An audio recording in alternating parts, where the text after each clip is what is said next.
could change what you wanted. I wish that I could change what you wanted. I wish that I could change what you wanted. I wish that I could change what you wanted. I wish that I could change what you wanted. Why we always looking for more?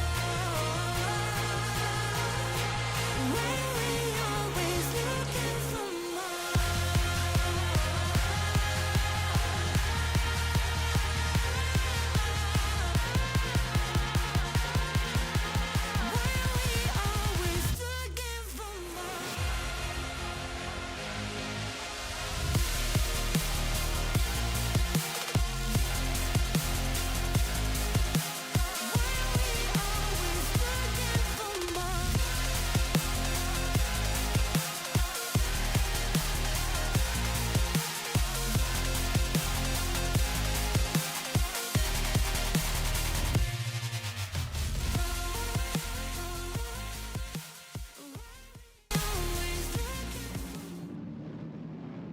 Good evening, everyone, wherever you're watching across Australia, New Zealand, or right around the world. This is AGT ACC, the Season 2 finale here at Valencia. The entire season we kicked off in May. It's been building up to this moment, and I, for one, am extremely excited. G'day, pleasure to have you here. My name, of course, is Isaac Fogarty, and I'm joined today not by Trevor Byers. Unfortunately, he's feeling a little bit under the weather. He is floating around this evening. But I am in the commentary box this evening with Mr. George Cook. George, you've done a couple rounds this season. It's a pleasure to have you back for this final round. Yeah, cheers, man, and always appreciate an exaggeration. I think it was one round that I've done this season. I think it was the TrackSpotTV challenge. But it is great to be back in the commentary box. Yeah, Trevor's come down with a very rough case of the Spanish flu, and unfortunately, he's been eating too many of those street side tacos, picked up a bug, and he's not able to talk at all. But he is doing the broadcasting, so you are technically seeing Trevor Byers. Circuit Ricardo Tormo, fantastic place to go racing. Love it. 4 kilometers, 14 turns. It's sharp, it's short, it's furious, and it's the finale. It certainly is, and yeah, big shout out to Trevor Byers for continuing to push through the illness to run the broadcast this evening. We're very grateful. But yes, as you mentioned, you were in for the round at Bathurst, and that was the only other sprint round we've had, or sprint feature round, I should say, we've had this season. But we'll get into that in just a moment. Let's have a look at the calendar we had this season, where we kicked things off, what got us to this moment. Obviously, round 1 was the Italian job all the way back at the start of May, if you can believe. Here we are at the end of August. That was a 60-minute race, and Matt Dernedde took out the race win, and that one opened up his account very well and foreshadowed what was an amazing campaign from our champion-elect. Then round 2, it was in fact postponed. It was the Spanish Super Sprint. We had to go and have another crack at it. That got moved to the 4th of July. That was a 2 30-minute sprint rounds, very action-packed racing as well. And then round 3 was the Silverstone Clash, our second hour race of the season. That was all the way back on the 23rd of May, the 60-minute race. Round 4 was the King of the Ring in Austria, and Braden Henderson stamped his mark on the field when he took out both races in that, his first time in the pro class, and announced himself to the world of AGT very authoritatively. And then round 5 was our first of the Enduros, the American Grand Prix at Watkins Glen. That was taken out by Josh Struick after setting the exact same time as Simon Bishop in the top 10 shootout. What a top 10 shootout that was. Round 6 took us to the round that you were featured in the commentary box for, George Cook, the TrackSpotTV Challenge, our first ever foray into the sprint feature format, reverse top 10, 30-minute sprint race, and then a normal grid for a 60-minute race with a stop required. Round 7 took us to our community vote round, which was the Nordschleife, if you can believe, and that was a challenging round in and amongst itself, but a great night, and Braden Henderson took that one out as well for his 3rd win of the season. Then round 8, what a race that was at Spa. Came down to the final lap when Matt Dernedde passed Simon Bishop for the win. I'm pretty sure my internet gave up after watching them cross the line with how exciting that action was, but it was an absolutely brilliant piece of film, and definitely go back and watch that if you haven't already. Round 9, the round not long just gone, was the American Super Sprint Laguna Seca, our final Super Sprint round of the season, and that was where Matt Dernedde secured the championship that he now will receive following the action tonight. And our standings, if we have a look coming into this round, is Matt Dernedde, 318 points clear. No one can touch him now, not even Simon Bishop. If Matt Dernedde scores no points tonight, he is still champion. 275 is the maximum that's on offer this evening. Adam Gray, though, is being hunted down by Max Silver. 88 points is the gap between the class Pro-Am Class Championship. 119 points back for Bob Norley. Mathematically still in it, but we don't know. We'll keep a close eye on that. Anything could happen, though. It's Valencia. We've never been here before. Anything could happen. And what I'm looking at, Mr. George Cook, the AM class, 2 points between the Kiwi pit lane teammates. Yeah, this is huge. The AM class is the class to be keeping an eye on today. There is still a battle for second and third in pro. Simon Bishop's got to do this good defense against Josh Struick from TTR Southside. There isn't a huge amount in there, so 42 points. And this is an incident pro and circuit at the end of the day.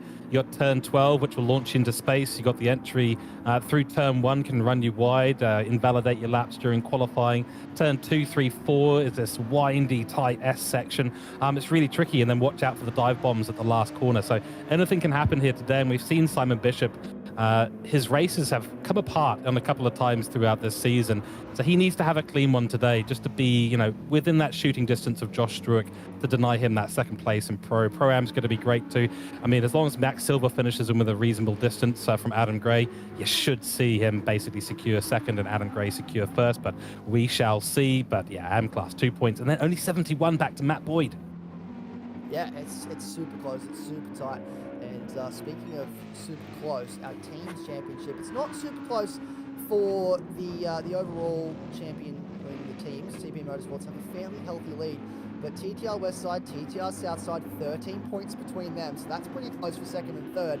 And then if you have a little bit of a look, 7th all the way through to 10th is about 30 points separating, 31 to be exact, George Cook, between 7th to 10th. So one bad night or a little bit of a struggle for any of those drivers, and we could see a big swing and jump up to 7th quite easily. Yeah, you don't want to say that they're fighting over breadcrumbs, because they're not. 7th to 10th is still a very respectable place to finish in a team's championship, especially with the level of competitiveness there has been throughout Season 2 here on ACC PS5. So it's great to see that there's a real battle, a scrap for the bottom part of the top 10. It's still a valorous, honourable place to finish at the end of the day. CP Racing in the hot seat for that one. Riley Nicholson, Nathan Hutton got to do a good job today, otherwise Cactus Racing is right there. Defy might be a little bit more defiant today in their defense, just to make sure they don't let people pass. So if Max Silver and Adam Joy can do a good job, they might find themselves moving the team up to 7th. Yeah, absolutely. They've been at 7th place. They were a staple of that 7th place throughout the season, and then a couple of rough results for Adam Joy led them to drop down the points a little bit, but there's plenty of opportunity for them to come back today. Speaking of today, let's have a look where we're at. We're not too far away from qualifying, so we'll get through this relatively quickly. It is round 10, the finale. We're here at Valencia in Spain. They've let us back in again. The Spanish government is slowly coming around to us, George. They're letting us in more and more each time. They're more welcoming this time, which has been great. 30-minute reverse top 10 sprint race, and then a 60-minute feature race with a mandatory stop. The racing tonight is going to be incredible. It certainly is. It does seem a little bit like we're a little bit cursed at Spain. I mean, the first Spanish round, Spanish Super Sprint, the Spanish Super Flu, maybe postponed. We rescheduled it. We went there again. Someone wasn't particularly well. We won't name names, but then another person has found themselves sick as we head back to Spain. So I don't know what's happening. It's the street tacos or something like that. It's the tapas. I don't know what it is. It's something that we're eating or something in the water. I'm not sure, but Valencia will provide some incredible racing today. You really got to keep an eye on the first run down to turn 1 and turn 2. It's going to be absolutely critical. These guys will be going to be going into their side-by-side.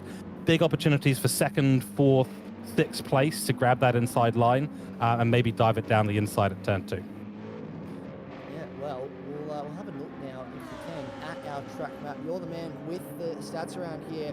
George Cook, talks through, you've given us a little bit of a teaser as to what a lap looks like around here, but just talk us through what we can expect from watching our drivers here today.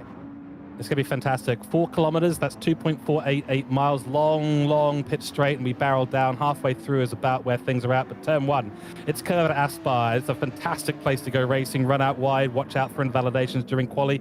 Through the S's section, 2, 3, 4, Terrell, named after a motorcyclist. 5, 6, Nito. Very difficult double apex curve as you barrel down the hill towards Martinez in turn 8, 9, 10. Through Masia, very tricky late part. And here we go, Herreros. You've got to be a bit of a hero, a champion, so to speak, as you head through there, because you're going to send yourself to the space program. 13 opportunities to dive down the inside under the brakes and through Campos for that last corner, the pit entry. Just to the right as you enter the final part of the lap. It is a great place to go racing, and it is a 238-meter run down to that first corner.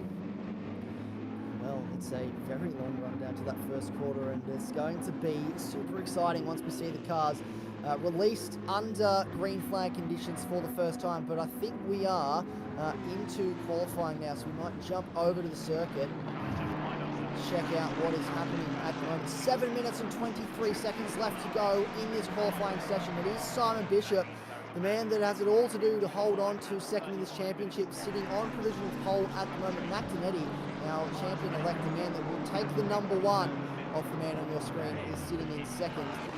Just having a look, John Shepherd is 4th place. It says he's an M-class driver. Again, I don't think that's exactly accurate. He's definitely not an M-class driver in my book. But Adam Gray, crucially, has just jumped up to 4th place, and that's huge for him trying to hold on to that Pro-Am championship.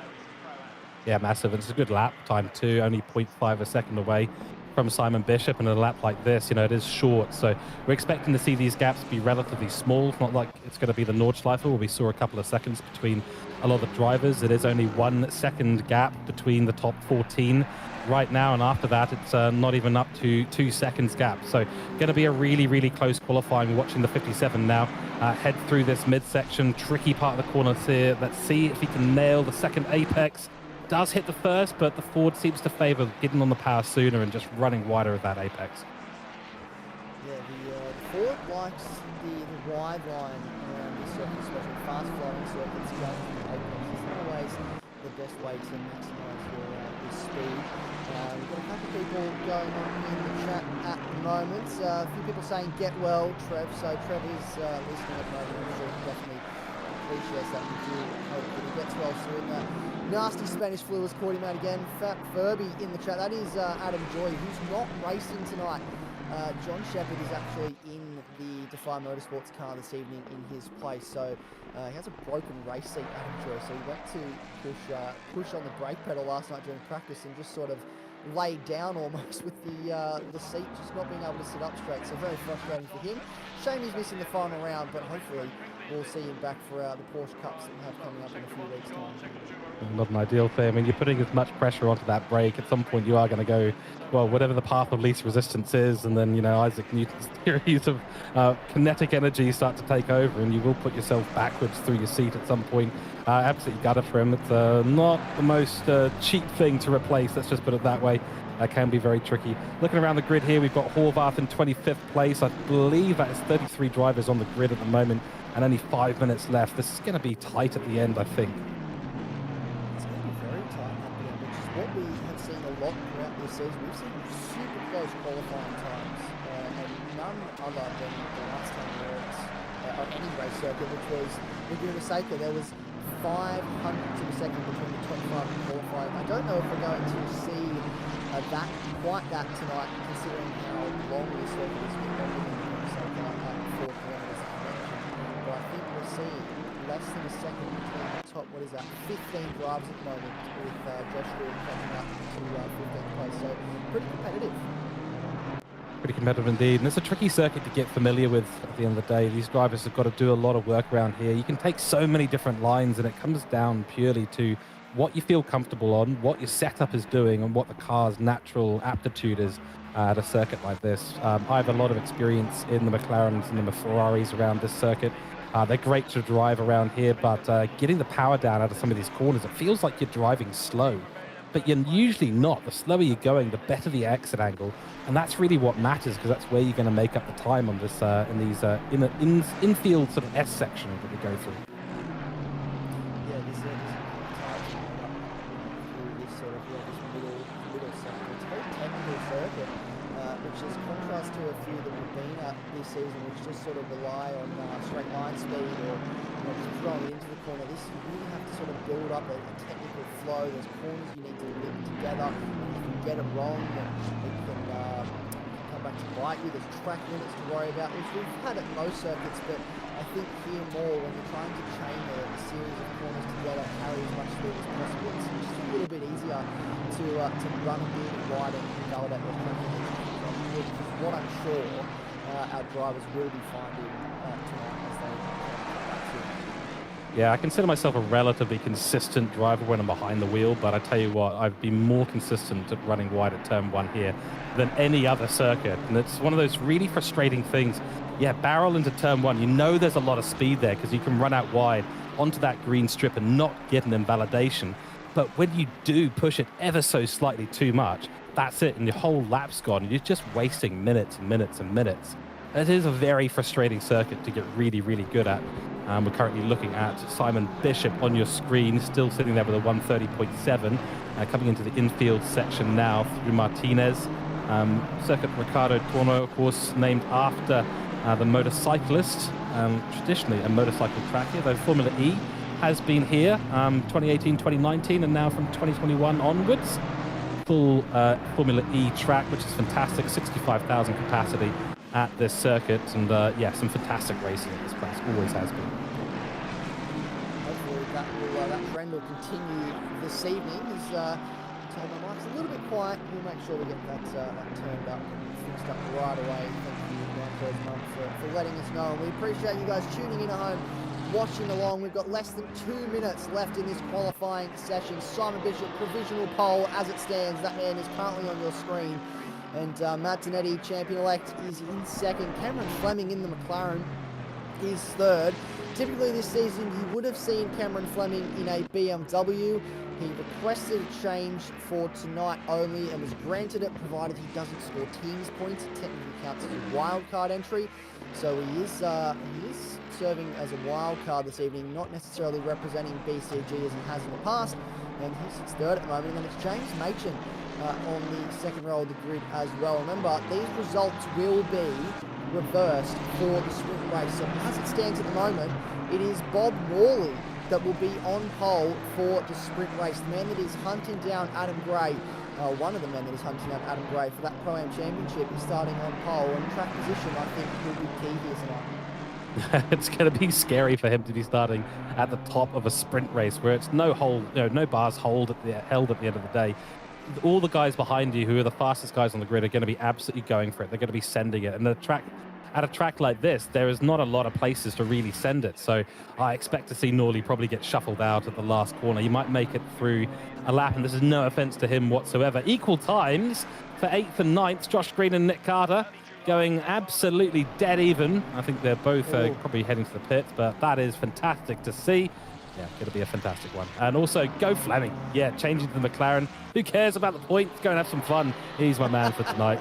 We kick over to 0, and for those of you that don't know, George Cook, very unbiased and not at all a McLaren fan. So I'm sure he'll give some very, very insightful commentary on all cars this evening, but nonetheless the McLaren as well. So he's a big McLaren supporter. Drops to 4th, and he's in the pit lane. So that'll be it for Cameron Fleming's session. That will do him.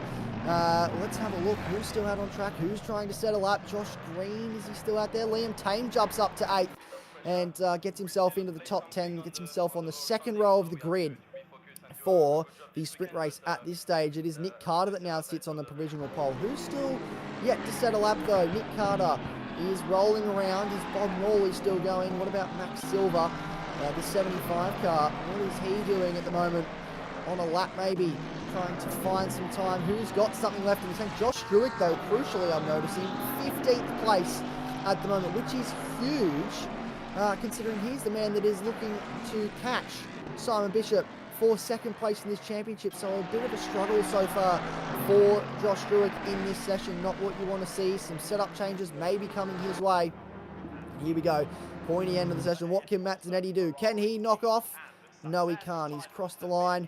Stays in second. Who is still left on the circuit to set a time? Les Sandwick crosses the line.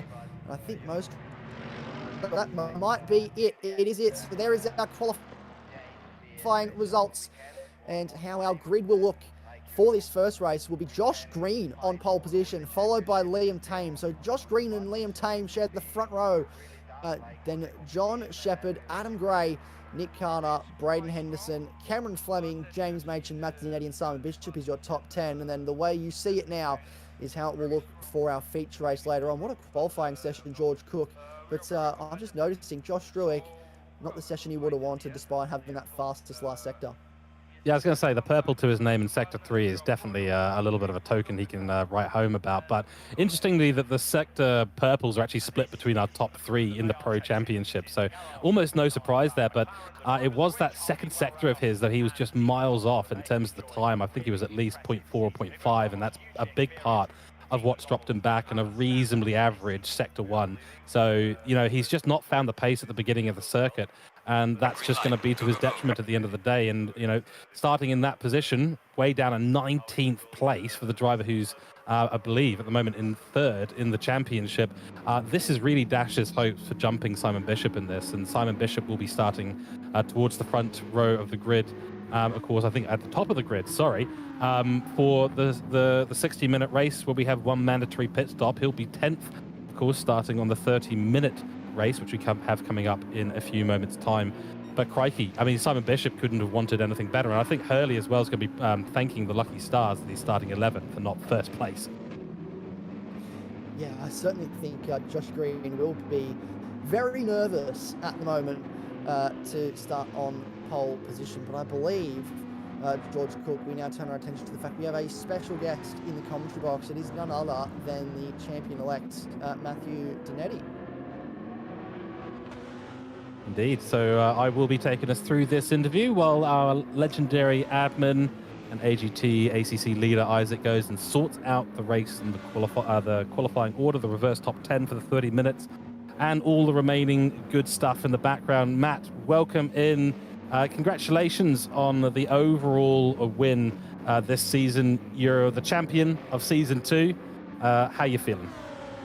Still doesn't quite feel like it yet, in all honesty. It's, you know, one more race to go, but it's good. I mean, came to this season really nervous. I knew I had a decent-ish chance after the end of Season 1, and it's a bit of luck and all that sort of good stuff, but it's good to get it done.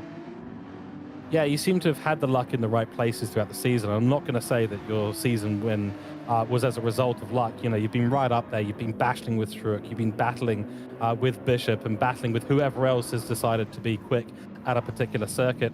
Was there a mentality that evolved throughout the season, or a point you got to where you thought, yeah, I can do this? Winning the first race was probably the biggest one, because being my first win, of course, so you get that off your shoulders and you know you can sort of do it from then on. So following that, it was mainly just try and be on the podium as much as we can and see where the season ends up, and end up in quite a good way, fortunately. Absolutely, yeah. No, Season 2 championship is under your belt, and you've done it by over 318 points. Well, we'll see what the exact total is, of course, after this race. Speaking of this race, it feels like a bit of a moot point in some ways. Some people would say, why even bother show up? But I know you're the kind of guy that wants to finish on a high note. So what's the plans today? You know, in the what do you want to call it? The unique position where I can just sort of have a good send and just see where it ends, and no sort of pressure on the thing. It's just have a go and see what happens. So the reverse grid, I'm gonna get my teeth in and see how high up we can get, and then it's just mainly just have a bit of fun, really. Race the guys. I really enjoy racing. You know, Simon, Josh, all those sorts of guys. It's not very often you can race someone that quick and in that sort of close proximity so cleanly. So it's always a bit of a pleasure. Absolutely. And, you know, I think at the end of the day, you're starting to probably creep into the general public's view as one of those alien drivers. I mean, Season 2 AGT under your belt. You know, I've seen you race in a number of leagues. I've commentated on your racing for a number of leagues, and I've seen you grow and seen you evolve. Have you reached a peak? Is this the peak? Is there more? I don't think you ever really reach a peak. I think that'd be the wrong mentality to have, in all honesty. I'm always learning. You know, whether it be from the sprint races here or the enduro stuff I do with the BCG guys. You know, I take the mentality of, you know, if you find someone's quicker than you, you know, learn from them. And I don't think you ever really stop learning, to be honest. So talk to us a little bit about the CP Motorsports environment. You've been driving with Aidan Holton all season long. You guys are leading the championship at the moment. Obviously, there's not a full conclusion to the team's championship right now, so you're out there driving to see what happens, but also for the team, tell us a little bit about CP and driving with Aidan. Oh, I mean, there's only good things to say. You know, Aidan is he's had a bit of the raw end of the stick this season. I feel like he's had every incident that he could have got involved in, he's been into. So it's been a bit of a shame to see that happen. But he's still, you know, he's pulled through. He's gotten points where he can. He's had a few back of the grid starts where he's missed quali and he's come through and still scored big points, which, you know, without him, we're not going to be in this sort of position, you know. So, and also we've had a few reserve drivers as well. I can't remember them off the top of my head, but all those guys have really, you know, put in the hard work and made this possible. I think, like you say, it's not completely done, but we're in a pretty strong position. I think it'd have to be fairly disastrous to go wrong from here. Absolutely, and we do actually have someone from CP joining us in the comms box, so we'll turn this from a single interview to a double interview. CP Greeny, welcome into the comms box, mate. Thanks, how are you Josh. feeling Thanks, today? Yeah, good. A bit of a last-minute call-up to drive the second car tonight, and I'm looking forward to it. On pole position for the sprint pole, so yeah, I'm quite nervous. Yeah, that's right. So I think there was Hurley who was in 10th place for quite well, the majority of the qualifying, and then you might have just got ahead of him, and I think he's praying to his lucky stars that he's now not starting in first place. You know, as a driver that maybe doesn't, you know, get ahead of Bishop and all that on a regular basis, how are you going to approach the race today? Just hit my marks, hit my lines. If someone wants to get racy, I won't stop them. Yeah, I just want to have a good, clean race and just keep my nose clean and just have fun with it. Expect the dive bomb down to the last corner, I'm sure. Yeah. Anticipating someone. I may defend a little bit there, but yeah, we'll see how we go. Fair enough. Yeah, you can always just hold up the grid and let someone else overtake the fast guys. Yeah, that's hug it. that inside line, that'd be fun.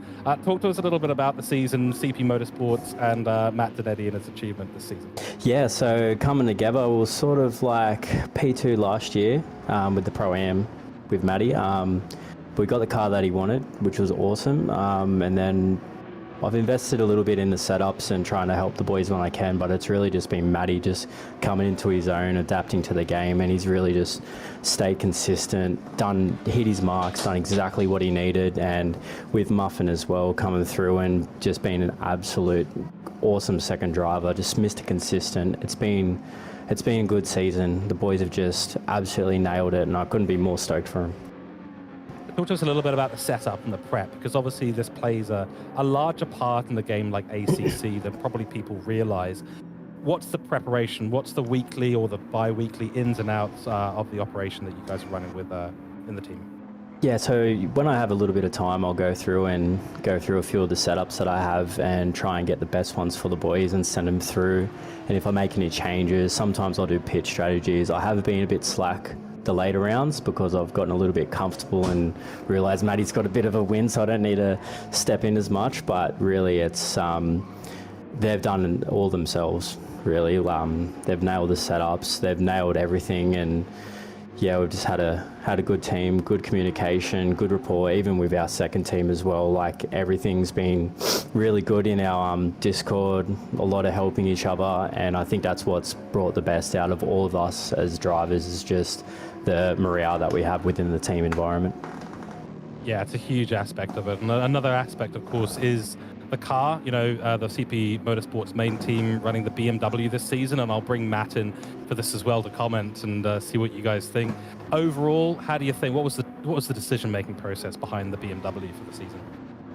I was in the Aston, I think, if I recall correctly, for season 1, and I was also doing a bit of learning of the game at the same time. So I don't think I got the best out of the Aston, in all honesty. But I was looking at the M4 in the hands of course, Bishop and all those sorts of guys. I'm like, I'd really like to get my hands on that. At least that way I know I'm being compared, you know, directly to the best guys, you know. So I wanted to jump in that car and see how I fared. And it's not always been easy. The M4 is a lot more temperamental than I was expecting.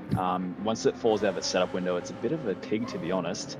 But look, for the most part, it's a great car. It's easily one of the top cars in ACC, and I think that's shown. And yeah, I really enjoyed it. But just quietly, I don't think you'll see me in it next season. Ooh, very interesting. Okay, you're going to join the McLaren ranks, and I'll be a even bigger fan of yours than I already am. Oh, it won't be the McLaren. I won't let too much on, but it won't be the McLaren. Okay, all right. Fair enough. CP, you going to jump into a McLaren next season? Oh, I would love to. I love the McLaren, but really it's up to the boys and we'll work in, we'll see how it goes. But who knows, stranger things have happened. For sure, yeah. So the BMW is one of those beasts that you have to tame the understeer because it will tend to do that. Is it all been about setup or has it been about adjusting your driving style? A bit of both. A lot of setup work. I've done I've been sending a few of these setups with a few of the boys, and they sort of see what I'm driving. They go, "What are you doing? That shouldn't work." And I think the secret I've sort of come across, which I probably shouldn't be putting this out there, but I've just made the cars really pointy. So they're a bit hard to live with in the rear end, but at least that sort of gets that understeer out of the car. So that's what I've been sort of working with, and just adjusting to, as you know, like all the cars, different gear ratios. So working out which gears and all that sort of good stuff. And it's just a bit of a learning process. I'm still sort of learning stuff as I keep going with it, to be honest. So is there a CP at CP Motorsports? Is there an ecosystem of retaining the IP? Has Matt Dernedde voided his contract by exposing secrets? Nah, no way. No, like we've always been happy to help anyone that's asked any questions about setups. Like, we're an open book. We always want to help out and get the most of, everyone around us, because the better our competition, the better it pushes us and the better we all get. So, and that's the main goal with, AGT, is to have like just a really good league of really good drivers, with the best of everything. Because then, there's no excuses then. You're an equal machinery. You have the same setups and, the best man wins. Yep. So talk to us a little bit about the racing here at AGT. I've been watching all season long. I've only commentated this and the Bathurst race, but all the action I've seen has been absolutely fantastic. So give us some comments on season 2. Talk to us a little bit about the calendar, the setup of the races, the format of the races. We've had super sprints, enduros, regular formats, these sprint formats as well, where we have a reverse 10. It's a good mix. Yeah, it's been really cool. We've trialled a few things out, and like every league, it's our second season, so it's all trial and error, and we've got a good bunch of blokes that are willing to try things out and adapt. And there's been some awesome tracks that we'll definitely go back to, and some that we're definitely going to put in a bin. But overall, the racing's been mad. The racing's been close. Especially with more drivers coming in this season. And once everyone kind of finds their little niche and gets into the cars that they want for next season, I expect it to be real competitive. It's going to be really good, and especially bringing in prize money into season 2 and really trying to give back to the drivers and the community is the best thing, because we all put in such big time and big hours into the rigs. And we've got some World Tour drivers, man. Like, they've got a crazy skill level, and they should be compensated for having such a good skill, I feel. And especially them joining the AGT League and helping push all the other drivers around them to be better. Like, that's what the whole point of AGT is just to really bring everyone together, push further, keep getting all the good drivers in, and just keep moving forward. I think we're creating a lot of FOMO out there in the sim racing community, which is excellent. So for those of you who are interested, jump on over to Adrenaline GT YouTube. The Discord links are all in there. Get involved on the server and get yourself ready, because there will be, I believe, a Porsche Cup coming up, and then there'll be Season 3 planning, which is already underway. We're super excited for that. In chat, we've had Fat Furby say, shout out to Greenie, always sharing setups. So the community obviously appreciating that. Thanks, massively. So let's do a quick rundown here. Let's take our favorite track and our least favorite track. Matt, let's start with you. Oh, that's a bit on the spot. Gee whiz. My least favorite track definitely has to be. Would it has to be from this season? Yes, sorry, from this season. Okay, yes. yeah. Austria, in the bin. Did not like it. I don't know what it was. I just didn't gel with Austria whatsoever. So I'd be glad not to see that one again. But from what I did see, the racing was quite good. So we'll probably expect to see it eventually, I'd imagine. And my favorite would have to be, I think, Laguna. I absolutely gelled with Laguna, something chronic. I loved it. It's just a really fun track. And once you get in a bit of a flow, it just continues to flow on itself. And it's just that second race there at Laguna when I was just trading fastest laps with Matty Simmons was really fun and pretty surreal to be driving against those sorts of dudes. For sure. So I don't think Austria will be off the calendar because I know that Isaac is a big fan of that circuit, whether it's driving or watching. So we'll see what happens in season 3. CP, same. Greeny, what's your favourite and what's your least? Well, no, I've been a bit of just like a little super reserve this season, so I've got a chance to jump in a few rounds. The worst round would have been the Lamborghini at Austria combo. I don't know what was happening, but I think as soon as that rear end would go, it would step out, and I think I just had my worst ever race, like ever on ACC, and I was, not so much a track, but that combo, I would hate. And I didn't get the race Silverstone, but I love that track. I love Silverstone, and when I was testing some setups for the boys, I just found that track just to be so much fun. It is a fantastic place to go racing. So we have, of course, everyone in chat. Let us know your favorite and least favorite race of the AGT Season 2. For those of you who can't remember, I will at some point pull up a full list of the season tracks. But if you've been watching, then you'll know exactly what we're talking about. If you're in chat, if you've got any questions for Greeny or Matt Dernedde, please let us know. We've got Aussie Sim Racing in chat saying good luck all tonight. So for those of you who are just joining us, we've currently sent Isaac Fogarty to the ACC server room. He is getting rather cold in there because we run the server room nice and cold, but he is sorting out the qualifying order so that we have the reverse top 10 in a 30-minute race coming up, and then of course the 60-minute race with the one mandatory pit stop, which will be the normal quali order. I think we've got Nitro's mum saying Nürburgring, something to do with that. I'm not quite sure what, so I get the feeling I do know, but for sure that was a good round for Nitro's mum. Greeny, let's go to you first. Any shout-outs you'd like to make? Some thanks for those who've supported you guys this season. Yeah, but big shout out to Nitro's mum. She's always in the chat, and it's honestly just a proof that like sim racing is a family affair. And also shout out to Matt Dernedde's father-in-law. Seeing a picture of him after he won his race, that was pretty good as well. So yeah, shout out to those outside the scenes that will never race in here, well maybe, but they're always watching. Excellent. And Matt, over to you.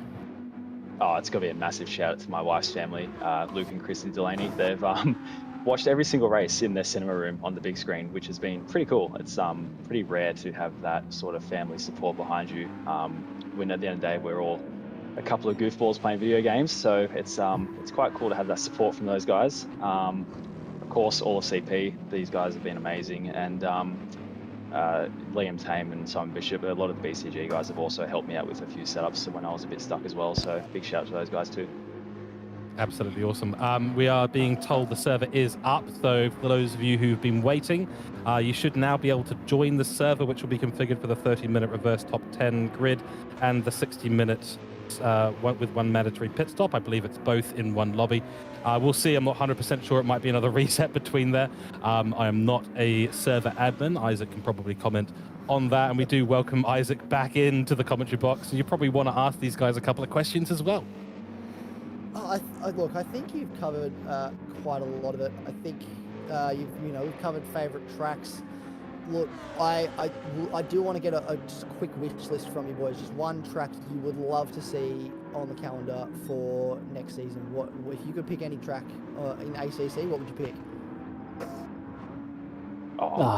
You go first, Matt. Love Snedden. I'd love to see it on the season calendar. Get a round of applause from me, Matt. Yes. Yeah, I love that track. It's old school, punishing. You're on the grass, you're in the fence. It's proper driver's track, that one. I'll probably go Suzuka.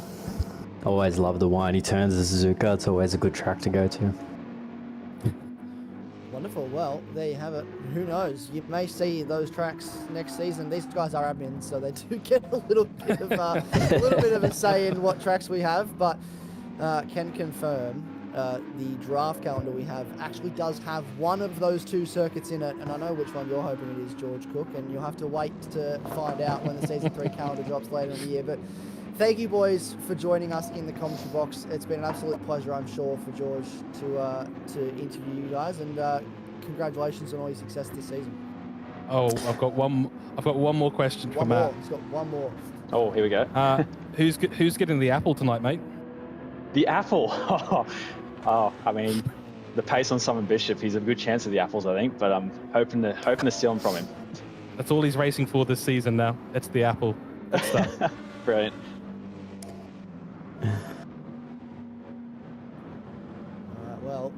Thank you very much, fellas. And that was, of course, our champion-elect, Matt Dernedde, and CP Motorsports boss for the ACC division, CP Greeny, jumping in to have a chat with us. And George, that sounded like a very interesting conversation. Quite a lot the boys had to say there, but it seems overall they've had some really positive moments this season.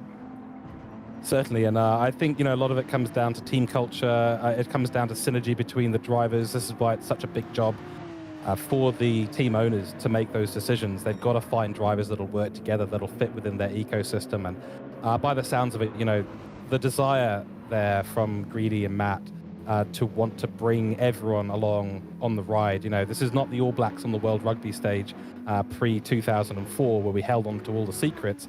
This is very much 2025 Rugby World Cup, where everyone's got a Kiwi boss, Kiwi coach, and they're all learning the tips and the tricks, and the field is evening out. And they commented, widely on how good the racing has been in season 2. And I think, as I said before, Isaac, it's created a lot of FOMO. And I think, you probably have to drop that season 3 calendar sooner rather than later.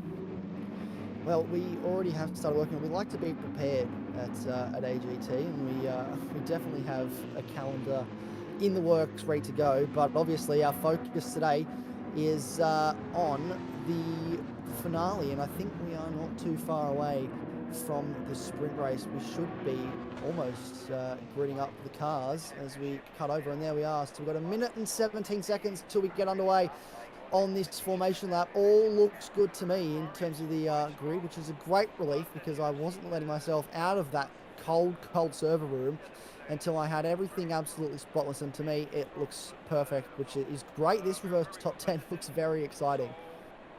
This is why I like to, my job is software engineer, so I like to hang out in the server room. I run hot. I got a big bod, so I like to hang out in the server room, but some people don't enjoy that cold weather. Yeah, this is going to be great. Josh Green, I think he was a bit nervous. He's not quite sure, but I think he's got the mindset of, look, whatever will happen, will happen. He'll have that inside line into turn 1, Isaac, so he'll be able to brake late into turn 2. As long as he gets to the apex, he can keep some cars behind him, give some more opportunity for Matt Dernedde to make some positions early on. Certainly from Simon Bishop's point of view, if he wants that apple today, got to make it past Dernedde. He will have, I believe, the outside line in turn 1, turn 2. Opportunities to overtake around the outside, very tricky on the exit of 2, though. It's very difficult. It's a lot of difficult corners to overtake around here. The last sector is really going to be where you can set yourself up the final corner, especially. You can look for a few people trying to go for that dive bomb, but everyone hopefully will use this siding lap just to get their head around this track, get themselves in a position where they know what this track is like. This is a new circuit for AGT, a new circuit for a lot of these drivers as a result. And it's all about patience at this. It is a sprint race. You do want to be quick, but it is, for the most part, actually about patience. And I've just noticed James Barton in 14th is actually in the pit lane, so he'll do a pit lane start for this race. Not ideal. He's in the Ferrari, so might be a tactical choice here, or maybe they've got the cloud makeup out. I'm not 100% sure. I'm keeping my eye on P11, P12, Norley and Silver. These guys fighting in the championship and Pro-Am. There is, I believe, about 31 points between them, so not a lot at all. Max Silver is starting behind Bob Norley. Bob Norley's third in the championship for Pro-Am. Max Silver's in second for Pro-Am, so it's going to be a critical start for Bob Norley and see what he can do at the beginning of this race. But optimum conditions out here today, Isaac, 34 degrees Celsius. It's a typical Spanish day, and other than our broadcaster today, I don't think anyone's picked up the flu. No, I don't think anyone has picked up the flu. I'm a little bit disappointed with the lack of rain. Being told that there was a game glitch for Button, which is why I had to suffer, which is incredibly frustrating. I know that Braden Henderson had that after a qualified on the second row of the grid at Laguna Seca. So the curse of the pit lane glitch strikes again. Unfortunately, it struck James Barton today, but the good news is he'll get another bite of the cherry starting from 14th in race 2. Certainly will. So this is not everything for tonight. 30-minute race. It's going to be hectic. People will be taking those opportunities because, if you see an opportunity in front of you, chances are it's probably not coming again in the 30-minute race. But you have the 60-minute race where you can execute some strategy. You'll have the mandatory pit stop. You can play around with the undercuts. You can play around with the overcuts. It's not so urgent to make those overtakes. But this is why we love this format, Isaac. It's hectic. We're going to have a reverse top 10. Josh Green, Liam Tame, Shepherd, Gray, Carter, Henderson, Fleming, Matchin, all ahead of Dernedde and Bishop. I mean, this is going to be a wild start to the race. We're heading into the last corner, and it's over to you for the race start. Oh, here we go. They're 2x2 gridding up now for this race start. It is time to go sprint racing for the final time this season. Can you believe that this is it? It's going to be Josh Green, the reserve driver, that starts on pole to lead us away to this 30 minutes of action. No stop required in this race, so it's just all out.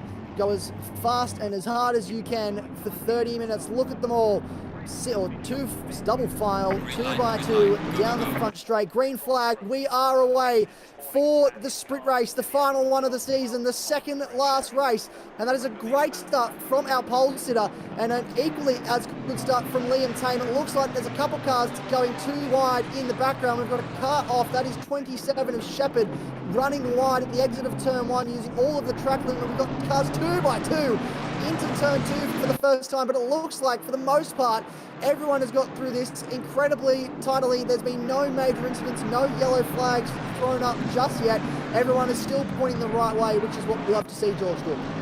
Oh, it certainly is, but unfortunately that has come to an end. We have a yellow flag in there at turn 4, and Nico Terrell has taken its first victim. I think it might be the number 7 car there. I'm not 100% sure. A little hard to see. It's number 1. It is Simon Bishop. He's had a disaster. That is huge, because that is the man that essentially had the pressure taken off him after Josh Struick qualified 15th for both races. So that is massive. He got some heavy front end damage there on the front of that number 1 car, and his torrid run continues. He did not have a good race to at Laguna Seca, which secured the championship for Matt Dernedde, and now he is having equally as difficult time in the first race, the first sprint race here at Valencia. But it is Josh Green that leads the way off to a blinding start, and he's got Liam Tame and John Shepherd not too far behind. So a great start for our top 4, top 5 drivers. Matt Dernedde, champion-elect, up into 5th. I'm going to say that a lot tonight. Maybe we can make that a bit of a game. Every time I say champion-elect, you can take a drink. I think yeah, be a bit tipsy at the end of it. Yeah, I was going to say, I don't think I'd be sitting in my chair in the commentary box anymore. I think I'd be on the floor commentating on the design pattern of the roof and the decor. So probably not the best idea for me. But ladies and gentlemen at home, feel free. It's going to be a good one. I don't think Josh Green was expecting to necessarily still be in first place after the first lap. So he's done very, very well. But Matt Dernedde has cut through this field like a hot knife through butter so far. And he's right on the heels of Henderson. He's got to make that move relatively shortly, otherwise he's going to find himself running into that dirty air. The tires will start to do the old overheating spiral. 34 degrees Celsius track temperature, so you've got to take advantage at the start of the race when the tires are slightly cooler. Make those deep dives, those overtakes, make them quickly. But now he's got a Mercedes in front of him, and they're really, really tricky to get yourselves ahead of. They certainly are incredibly tricky to get yourselves ahead of. I'm trying to spot where that number 1 is on track. I can't see it anywhere, so hopefully he hasn't lost it. He is actually in 30th place at the moment, so he's starting to crawl his way back through the field, which is good. And hopefully he can get some points, obviously sprint points on offer for this race. And Wayne Tanner, the M-Class Championship leader, is doing what he needs to do at the moment. He's sitting 25th on the road, but crucially, he is ahead of Ian Stewart, which is his closest championship rival and his teammate. So this is a great start to the sprint race. Oh, very wide there from the Ford. The 211 Horvath does manage to make it round the outside of the final corner, so tried the deep braking, did run a little bit onto the gravel, which is not great for your tyres at the end of the day, but held on, and there was luckily a bit of trust involved in that one, and he manages to find himself up ahead of Tanner. Be good to see where our Pro-Am battle is at, but for Tanner certainly, he just needs to hold on to this position as we see a little bit of a wide run there in the Aston Martin. So I think he's just trying to let a few cars through. I'm not sure. He looks to be going a little bit cars side by side. That's Simon Bishop side by side with a Ferrari in the background. So there's a little bit going on there, and he's gotten past. So now Simon Bishop will turn his sights to this man in front, and he want to get out of the way. He doesn't want to make it too difficult for Simon Bishop. However, he also has to be mindful. He could lose a position or two here if he's not careful. And that he's sorted. He's lost 2 positions. Sorry, I'm trying to keep up with the stream here. I'm a few connection issues we're trying to get on top of. But for the most part, it looks like, for now, Wayne Tenner is holding ahead of his teammate Ian Stewart. So that is doing what he needs to do to secure this championship. And Adam Gray, where he is, I believe he's ahead of both Max Silver and Bob Norway at the moment. He is the first, second and third in class in their championship order. So this is what Adam Gray needs to be doing at the moment to secure that championship winning class. Certainly is, and purple lap there, fastest lap for Josh Struick. He's cut through the field from 19th to 10th place, so his forward is also slicing through the field like a hot knife through butter, and now up into the top 10. Looks like Silver has managed to make his way past Norley, and Norley wasn't able to hold on. So if he's got any hope of really pushing for that second place in Pro-Am, he's going to have to make some moves sooner rather than later. He is sitting right on the Mercedes bumper, so he is right there. But Adam Gray off to a great start, 6th position overall. Now just needs to hold Fleming behind him in the McLaren. Not going to be scoring points, so that's not a critical part of this race for him. But he's got to worry about Silver and Norley, not necessarily for the overall championship, but just for the bragging rights, I think. Yeah, it's all about bragging rights as well, which is what a lot of these drivers will want, as well as championship positions. So, mind you, there is prize money for the top 3 in each championship. So, finishing ahead will net you a bit of a nicer payday at the end of this race. But in saying that, it's also just bragging rights. Fleming here, this one on screen. Your favourite car, George Cook, and I don't know what would give that away that is your favourite car, but I do know for a fact it is. I believe it's a Garage 57 review as well, which is a very nice, Garage 59 I think it is, livery, which are lovely liveries. Just talk us through what's so appealing to drivers like Cameron Fleming, who requested this car specifically. What's so appealing about this car? What makes it such a good car to drive? I'll tell you what, at a circuit like this, Circuit Ricardo Tormo, it is just comes alive. It's an MR car. It is very, very sensitive, and it's very sensitive to damage as well. So it can be very tricky to drive. It can be a frustrating car to drive at the end of the day. One of the things that McLaren really has going for it is its ability to really stiffen the ARBs. You can throw a lot of differential on the rear tires as well. You can just get that thing essentially snapping in to these apexes and then launching out of the corner. You're seeing evidence of it right there as they head through Nieto, turn 6. And you saw the launch. He had so much more apex speed. The car's gripping so much more at the front end, but then he puts the power down and the thing goes in a straight line. It just comes alive at a circuit like this. And admittedly, there are some tricks to the trade, things that I will happy to talk about in a DM. So if you want some more McLaren tips and tricks, feel free to DM me. I'm not going to give out all my secrets here representing McLaren on the world stage, if you know what I mean. But you'll find that out of the corners, that thing is an absolute beast. Very opposite of CP Motorsports there, George, keeping your cards close to your chest. So giving away all the McLaren secrets on the world stage. Whereas these guys, Josh Green, still leading the way, and it is Matt Dernedde putting Liam Tame under pressure. So he's in a bit of a CP Motorsports sandwich at the moment. You noticed slightly different liveries on the CP Motorsports cars. Josh Green running the typical CP livery that they've run for the majority of this season. A bit of gold is on the side of Matt Dernedde's livery to celebrate his championship victory. He wanted to run the number 1. That was swiftly denied by the admin team, but he was given special dispensation to run a bit of gold just to celebrate the fact that he has taken that championship, which I think he's made a point of every single person he's met over the past few weeks, introducing himself as Matt Dernedde, Season 2 champion. Holder of the apple, gold livery enjoyer.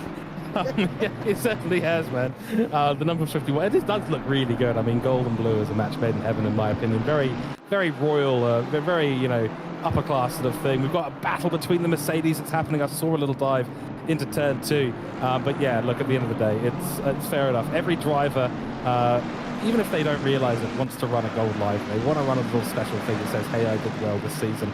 And certainly he has, so he absolutely deserves it. Josh Stewart up into P9, Isaac. That is crucial. He's got the fastest lap of the race as well. So this is with a minimal gap. I believe it was a 40-point gap. I will confirm that number for you. But given that it was such a minimal gap, it was 42 points. This is huge for Josh Stewart because he's inside the top 10 with a solid group of points, and he's not too far off these cars in front of him. He's got Max Silver next up the road, who's actually made some inroads on Adam Gray as well. So Max Silver trying to make some moves for the Pro-Am class lead to outscore his championship rival, but Josh Stewart has also got a championship to think about. This is where it comes into play here, as we've got sort of Mercedes and a Mercedes going side by side in the foreground there. So it's still going on in this middle pack, but here we go. That is Shepard pushing Henderson out of the way, and then we've got contact with Fleming, and that is Fleming getting into the side of Shepard, essentially moving him out of the way. That will have to go to the stewards, I'm sure. They'll be having a look at that one, and he'll be very frustrated. But that is now all the way back down to what looks like maybe 7th or 6th place for Joe Shepard now, which is not what he wants at this stage of the race, given how hard it is to try and make those positions back. But it's opened up this pack now. It certainly has. Now, that was actually, I think, a fair overtake from what I saw at the very least. I mean, Henderson and Shepard going side by side. No, this is no bias involved, I promise you. But at the end of the day, the McLaren had the half the car well in front at the apex line there. He took the shortest line possible, and the Mercedes was turning in. So I'm not sure if there's going to be anything coming of that at the end of the day. Could have been any car there, Isaac, I promise you. And here they go again, these two, locked in an epic struggle, and there goes a Ford. That's Adam Gray. Is that Adam Gray or is that Josh Stewart? I think it was Josh Stewart just saying, all right, well, we're going to make this two-line battle a party of 3, and pushed his way up the inside to get past. And that will now, well, we can see Max Silver and Adam Gray going side by side in the background into turn 1 as well. It's all going on at the moment between all of these drivers. The gloves are well and truly off. Max Silver trying to get himself into that Pro-Am class lead. Can he hold on? I think he does. Get himself up into 6th place. The gloves are well and truly off. All bets are off. It's last race of the season, last day of school, and everyone's just going, they're in it for themselves. As I said, 18 minutes to go now, and yeah, I think that one from Josh Stewart was definitely going to be a trip down to the stewards' office. It was a big dive bomb. There wasn't really a gap for a Ford. Maybe a Ferrari could have fit through there, I'm not so sure, but certainly needed something a little bit thinner because the gap wasn't quite there, and he did end up forcing a bit of contact there with one of the Mercedes, forced that Mercedes to slide out, and of course that's cost Shepard a position in this race. Henderson still chasing after Fleming, who's now up to 4th position. These two breaking away from this absolute scrap that's happening behind, and Stewart is trying again. Silver now under pressure. Silver will be very happy now to be ahead of Adam Gray, and there's Henderson going sideways. Oh no, that's a huge impact for Brad Henderson. He's got it going very quickly again.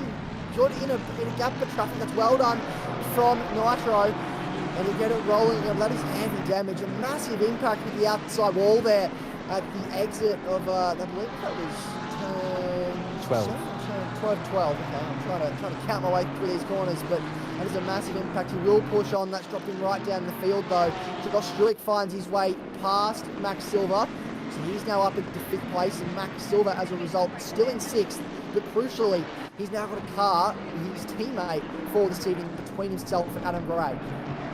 Well, there we go, more action into turn 2. We told you it was going to be a hot spot. Duhan, beautiful place to go racing through that sector. Leads you into 3 and 4 Terrell, where we saw that initial incident with Simon Bishop. But Champi Herreros taking the first victim there at turn 12. There's a big sausage curve on the inside. Drivers often go a little bit wide of the apex just to avoid that. And it does look like Henderson was trying to do that. He ran a bit wide, and as soon as you do that, the car bounces because the road is really uneven on the left-hand side of the exit. And if you get your car bouncing even a small amount, because you need to be on the accelerator through the apex, you end up with the car just losing grip. There's no weight in the rear tires. You start to spin the tires, the RPMs go up, and you're around. Yeah, it's very difficult to balance the sausage curve of the circuit with the car control. And we've seen that time and time again with some of the circuits we have here. We saw it at Laguna Seca. You touch that sausage curb and around you go. And I'm just noticing, been pointing that to us on the broadcast, Bob Norley is now your Pro-Am class leader. So in about the space of 3 laps, we've had 3 different Pro-Am class leaders. And it is the Swedish chef cooking up the storm at the moment. That's what he's known as, the Swedish chef. And he is up into 7th place. Max Silver now back behind Adam Gray. So it's all happening. You can't even look away for a second, because as soon as you do, things change, and suddenly people aren't where they were previously. It's all going to just change really quickly if someone makes a mistake here or someone goes for the move. And so that's 7 or 8 cars just lining up to take that spot as well.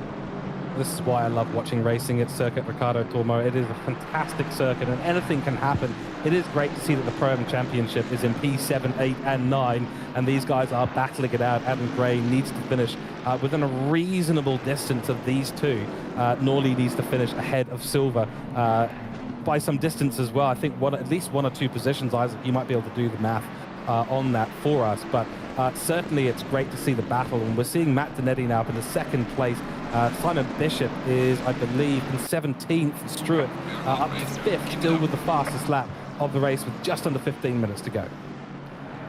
He's pushing hard, is Simon Bishop. He's looking to try and claw back as many points to Josh Stewart as he possibly can. And limit the amount of damage he'll probably will. At the conclusion of this race, it's big curb usage there. Bob Norley, he's done well to catch that, almost reminiscent of his teammate a few laps ago. And he's done very well indeed to catch that, but it's going to open up. Oh, massive dive bomb from Adam Gray, sends it up the inside. That's heavy contact, and that was very late and very deep on the brakes. And I'm sure Bob Norley will not be too impressed with that one at all, because that sends him right down the pack now. Gosh, so it's a disaster at the end of the day, and not much you could do in that situation. You know, you suddenly find yourself there, and you're sliding around, not easy to recover, and at this part of the circuit as well, it's costing you so much down the straight. So this is gutting for him. First drive-through coming through the grid. Henderson has picked that up in the 877. So it's all Mercedes. They're absolutely causing a ruckus out there. It's all mostly Team Nextly Primer as well. These guys are not having a nice run of it today. So the first track limits penalty being served, as mentioned, to Brad Henderson is in 14th. He will continue to drop down as a result of that. But it is a 1-2 at the moment for CP Motorsports, and I will need to check my notes to see, George Cook, whether we've actually had this at any point this season. They are going to battle it out. I can confirm, I'm 90% sure they're actually not in a voice chat, so there's no communication going on between these two at the moment. It would just be hard racing. Yeah, it certainly will. And Isaac taking the old commentator's risk of trying to get the calculator out during stream, and we'll just see if there's someone smarter or quicker in chat to upset his intentions today. But certainly Matt Dernedde not looking to make this overtake, and Josh Green has been leading for the last 17 minutes of the race. He didn't sound confident. Or too confident. He said, you know what, whatever will happen, and I'll let people go when they want to pass me. Well, no one's had a shot at him, so he's still there in first place after 11 laps of this race. And Dernedde, I think, is quite happy just to run in behind. He knows that the team's championship is going to be swinging their way dramatically, which is key here, of course, in the finale. We've got another 60-minute race to come up after the end of this sprint race. A drive-through now being served by Henderson. Being served, I think, as well with this. It will be a little bit of Josh Green. He likes to say, I won't battle anyone, I'll let them go.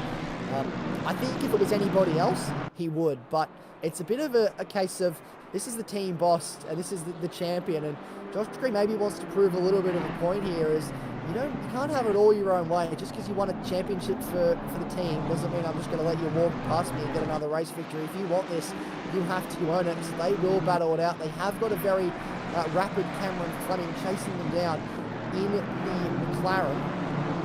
Team also not too far behind. So there could be a three-way or even a four-way battle for the race victory before we get to them. So we've got 11 minutes to go in this race. There's still plenty of time for people to make up positions or make mistakes. Bob Norley down in 14th place now. Max Silver does lead Adam Gray, and having to keep a very close eye on that, because I'm sure Bob Norley will need to just reset himself now. He'll be very frustrated, but he'll have to just sort of center himself take a few deep breaths. He's got Simon Bishop behind him now. That's going to be a very intense battle. I'm sure Simon Bishop will be eager to get past. And there's a little bit of a look into the final corner. And Josh Gordon as well, I've noticed, has a drive through. So the second drive through, they're starting to fall now, the dominoes in terms of drive throughs. And if this is what we're getting in the sprint race, I'm very nervous to see what we'll get in the longer race, the feature race coming up. Certainly, yeah, and it's not, you don't need to make any emergency overtakes at this point.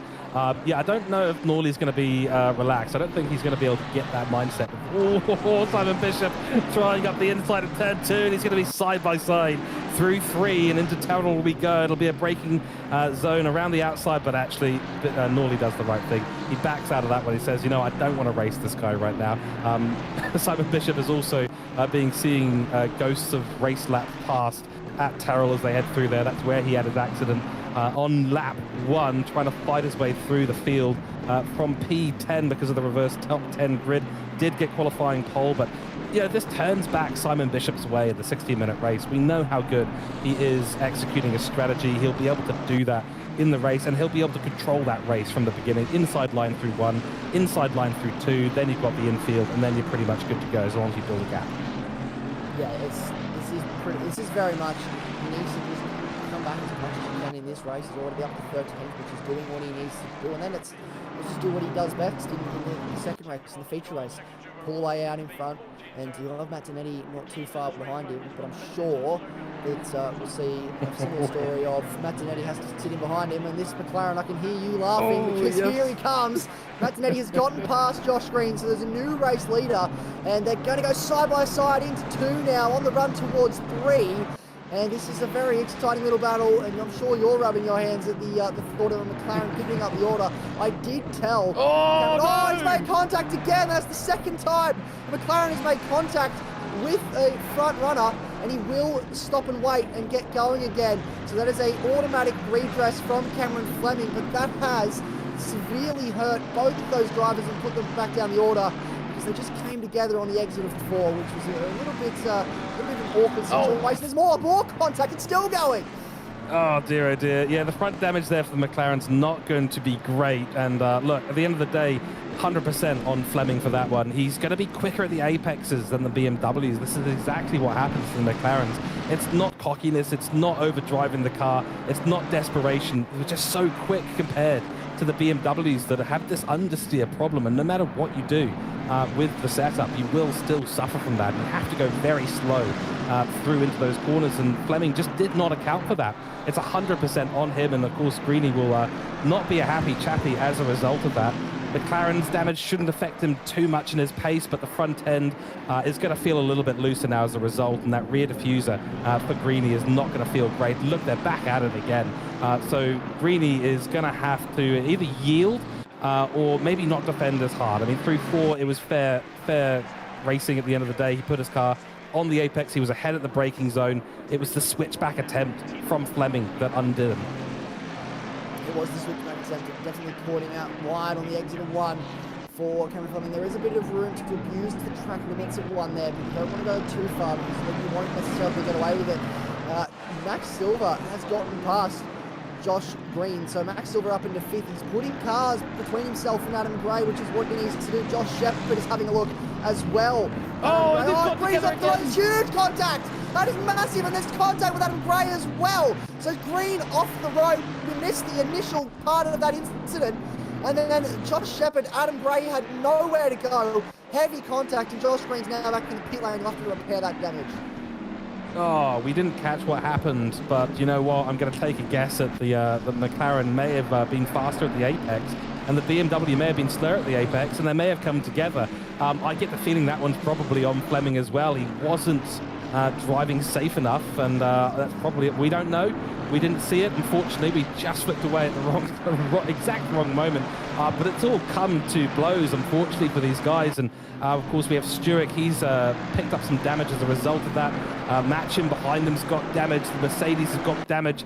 Doesn't look like anyone, in fact, other than Matt Dernedde, is devoid of damage on their cars at the moment. Certainly in the top 5, although Silver may be running okay at the moment. But crikey, This is what Valencia brings, unfortunately. When you've got a car that's going to be faster through those corners, they've got to back off, and it's not a good feeling because there's not a lot of other opportunities to overtake. There's not a lot of opportunities to overtake at all, but I feel that some drivers are just trying to make those opportunities to overtake, and it's not really going the way that they would want it to, and it's backfiring. Adam Gray is now fallen down to 9th place, but crucially, Josh Truex up to 3rd. Simon Bishop is up to 10th place. So the advantage that Josh Truex had is slowly dwindling as this group continues to battle. Because Simon Bishop is working his way back through the pack, and he is now on the back of that top 10 battle group from about 7th all the way down to 11th and 12th place. They're all within a second of each other. So there's plenty of opportunity for things to swing their way here, but Max Silver is well out in front in 5th place in the Pro-Am Championship. He's got Cameron Fleming chasing after him, and Cameron Fleming maybe just has to start thinking about being a little bit more careful on the brakes. Certainly will be, and yeah, look, in the 60-minute race, he will be a real threat to win today. Obviously, the 30-minute race has not gone his way, a little bit too over-eager, but the McLaren clearly has a lot of pace at this circuit, and he will be starting a little bit further down the grid this time, but expect to see the McLaren cutting through the field with relative ease. We're looking at Shepard as he tries a bit of a late braking maneuver around the outside. It's actually opened up the inside line there for Simon Bishop, who does think twice about the opportunity.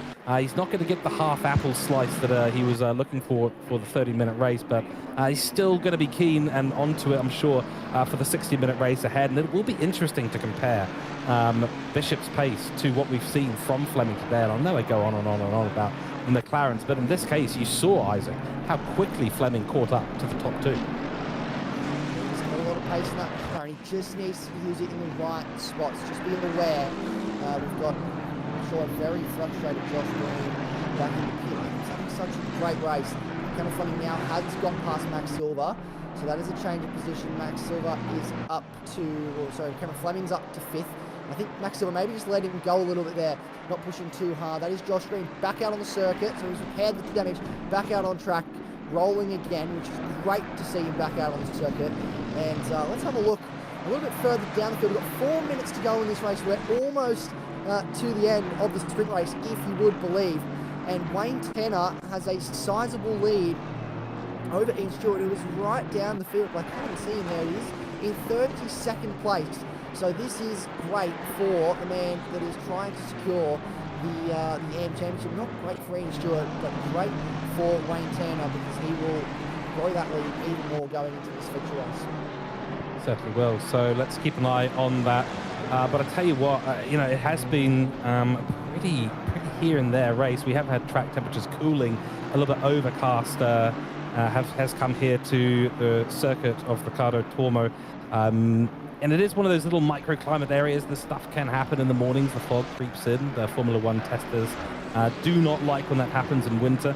But nonetheless, we'll keep an eye. But Henderson is unfortunately been a bit of his own worst enemy today, I have to say. You know, he's had all the potential. He's been really, really quick in that Mercedes, as he has been all season long. Whoa, that's a very, very wide line. Probably suffering from a little bit of understeer in the car as well, with the damage to the front of the vehicle. You see the bonnet looking rather worse for wear, and it will be affecting his front splitter damage and how the aerodynamics are working on the car, and you'll probably see that as we head through turn 1.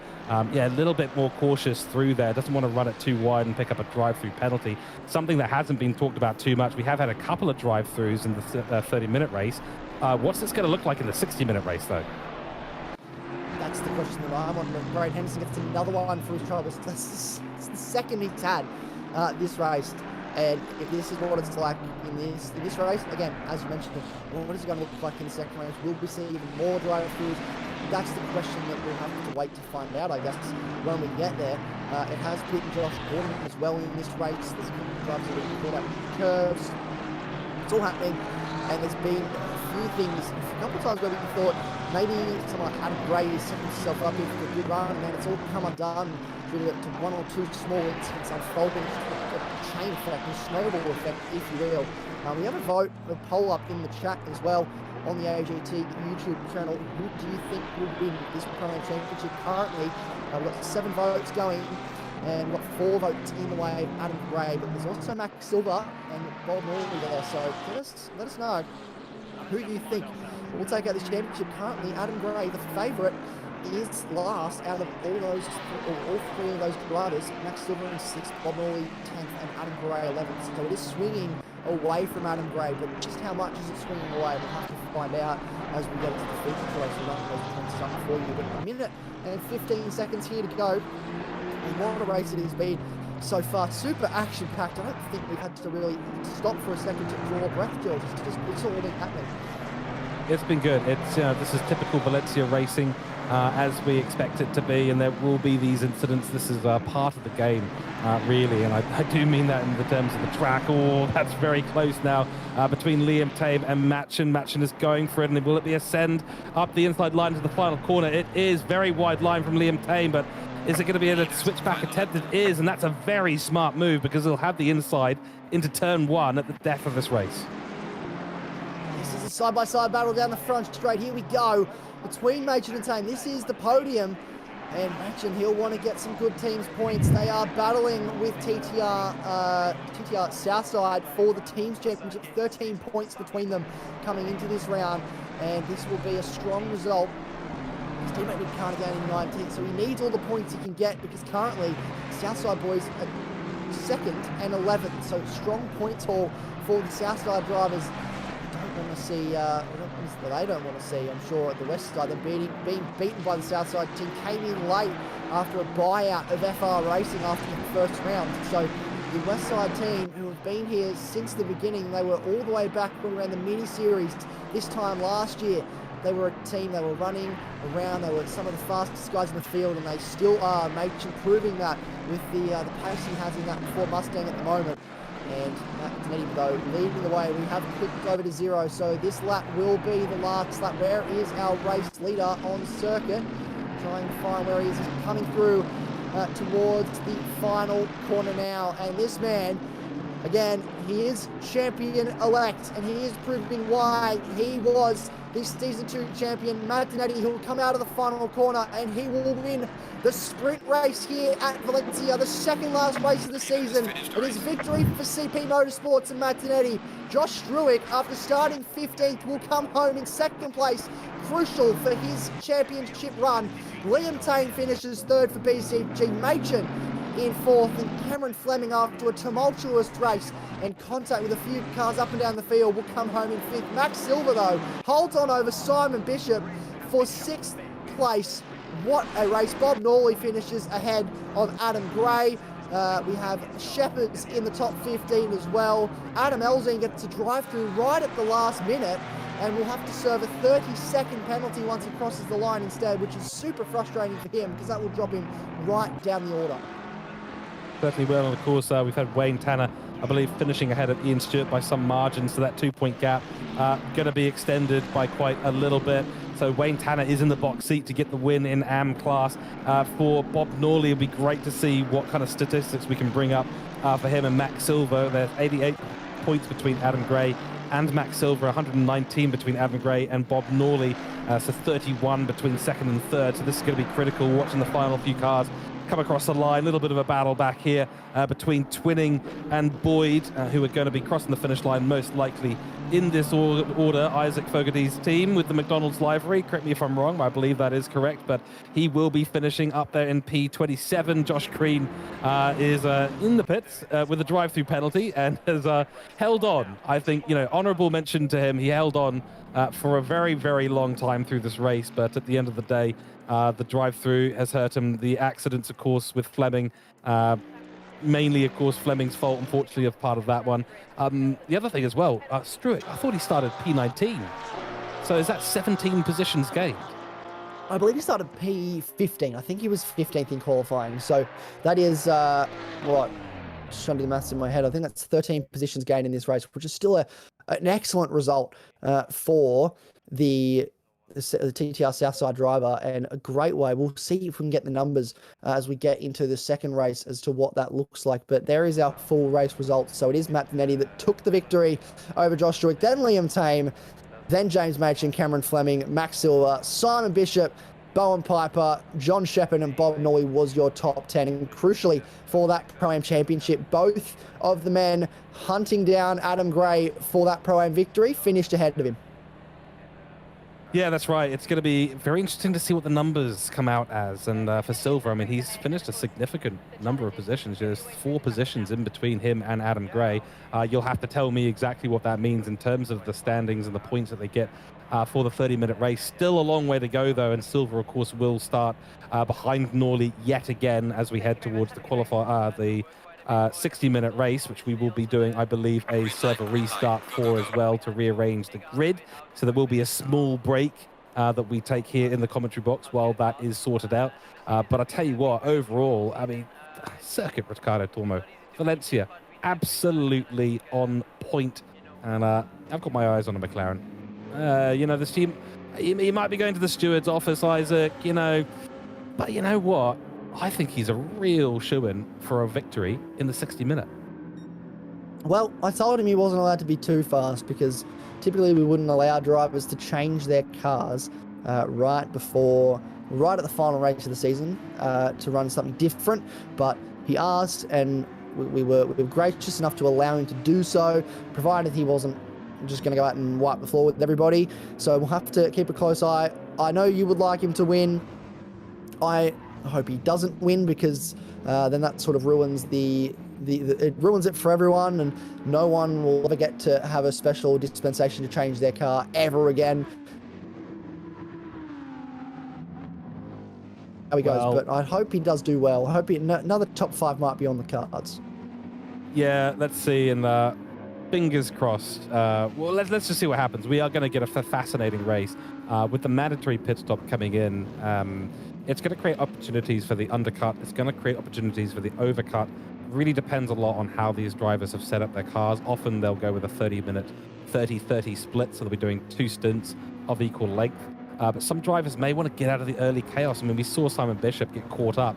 It's entirely within the realms of possibility that he thinks to himself, look, I'm starting on pole, probably go for a longer stint, 45 minutes, keep the pace up, keep the clean air, and then go for a late pit stop and a fast last few laps. On the other side of that, you might have Struick, who's starting down in 15th. It is 15th. I've gone and confirmed exactly that.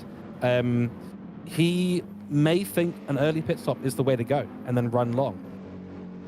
Well, that is the question. That's what we're going to have to try and find out. What is this strategy going to be for our drivers? Typically, we've seen them split it typically 50-50, so they try and pit as close to that half an hour mark as we can. Maybe every now and then someone comes in with 40 minutes to go or stays out a bit longer. Variable weather as well. Maybe we'll see rain. Usually we don't, which is very disappointing. We haven't seen rain at all this season. I'm really hoping for some rain today. That would really spice things up here. So keep our fingers crossed. But I believe the server is being reset and we're not too far away. So I think we're going to take a quick break and we'll be back very soon to get into this final race.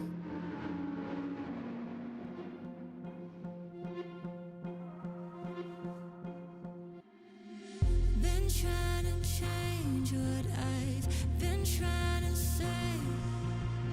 Words don't come straight from my head to my mouth. It's such a shame that it fell out of place. Was never me that was bringing you down. Why we always looking for more? Why we always looking for more? Why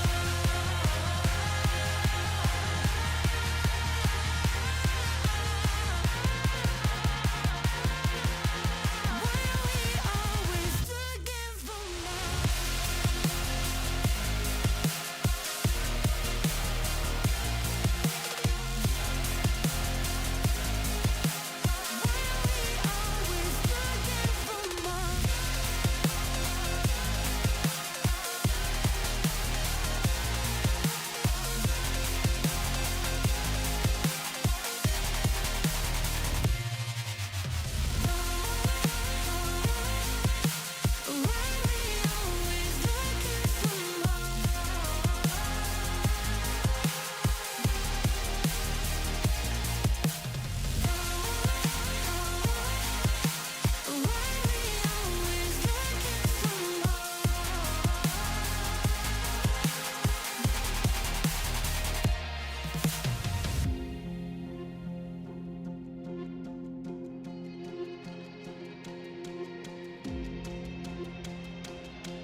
change what you wanted.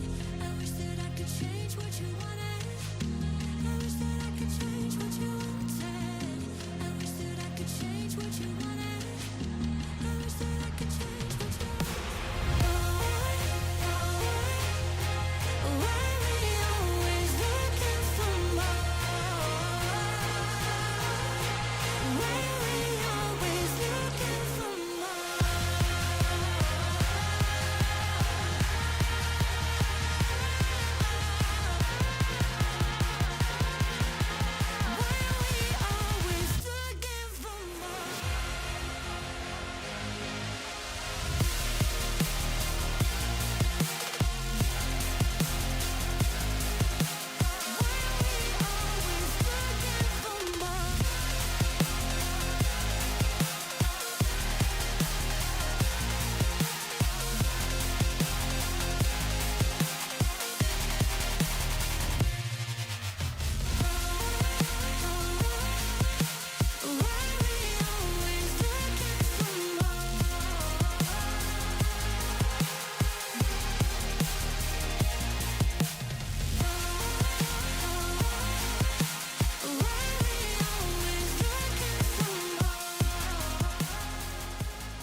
Welcome back. We are on the grid, almost ready to go for the final race of the season, the feature race of our final round. We had Matt Dernedde take out an action-packed, a drama-filled race one, the sprint race with the reverse top 10, and now we get to do it all again, George Cook, for this second race as the cars set away on their formation lap. And this man on our screen, Simon Bishop, he's got the pressure on him after an incident early on, forced him to have to come back through the field, but now he starts from pole, he has clear air. Is this the opportunity he needs with his key championship rival Josh Struick 15th to just wrap up second place in the championship? Yeah, exactly right. And this top 10 is going to be a bit of a special battle. Josh Green at the bottom now. Instead of leading us away for the race, he will have another chance to get back up through these guys. And we've had a pit start from Shepherd.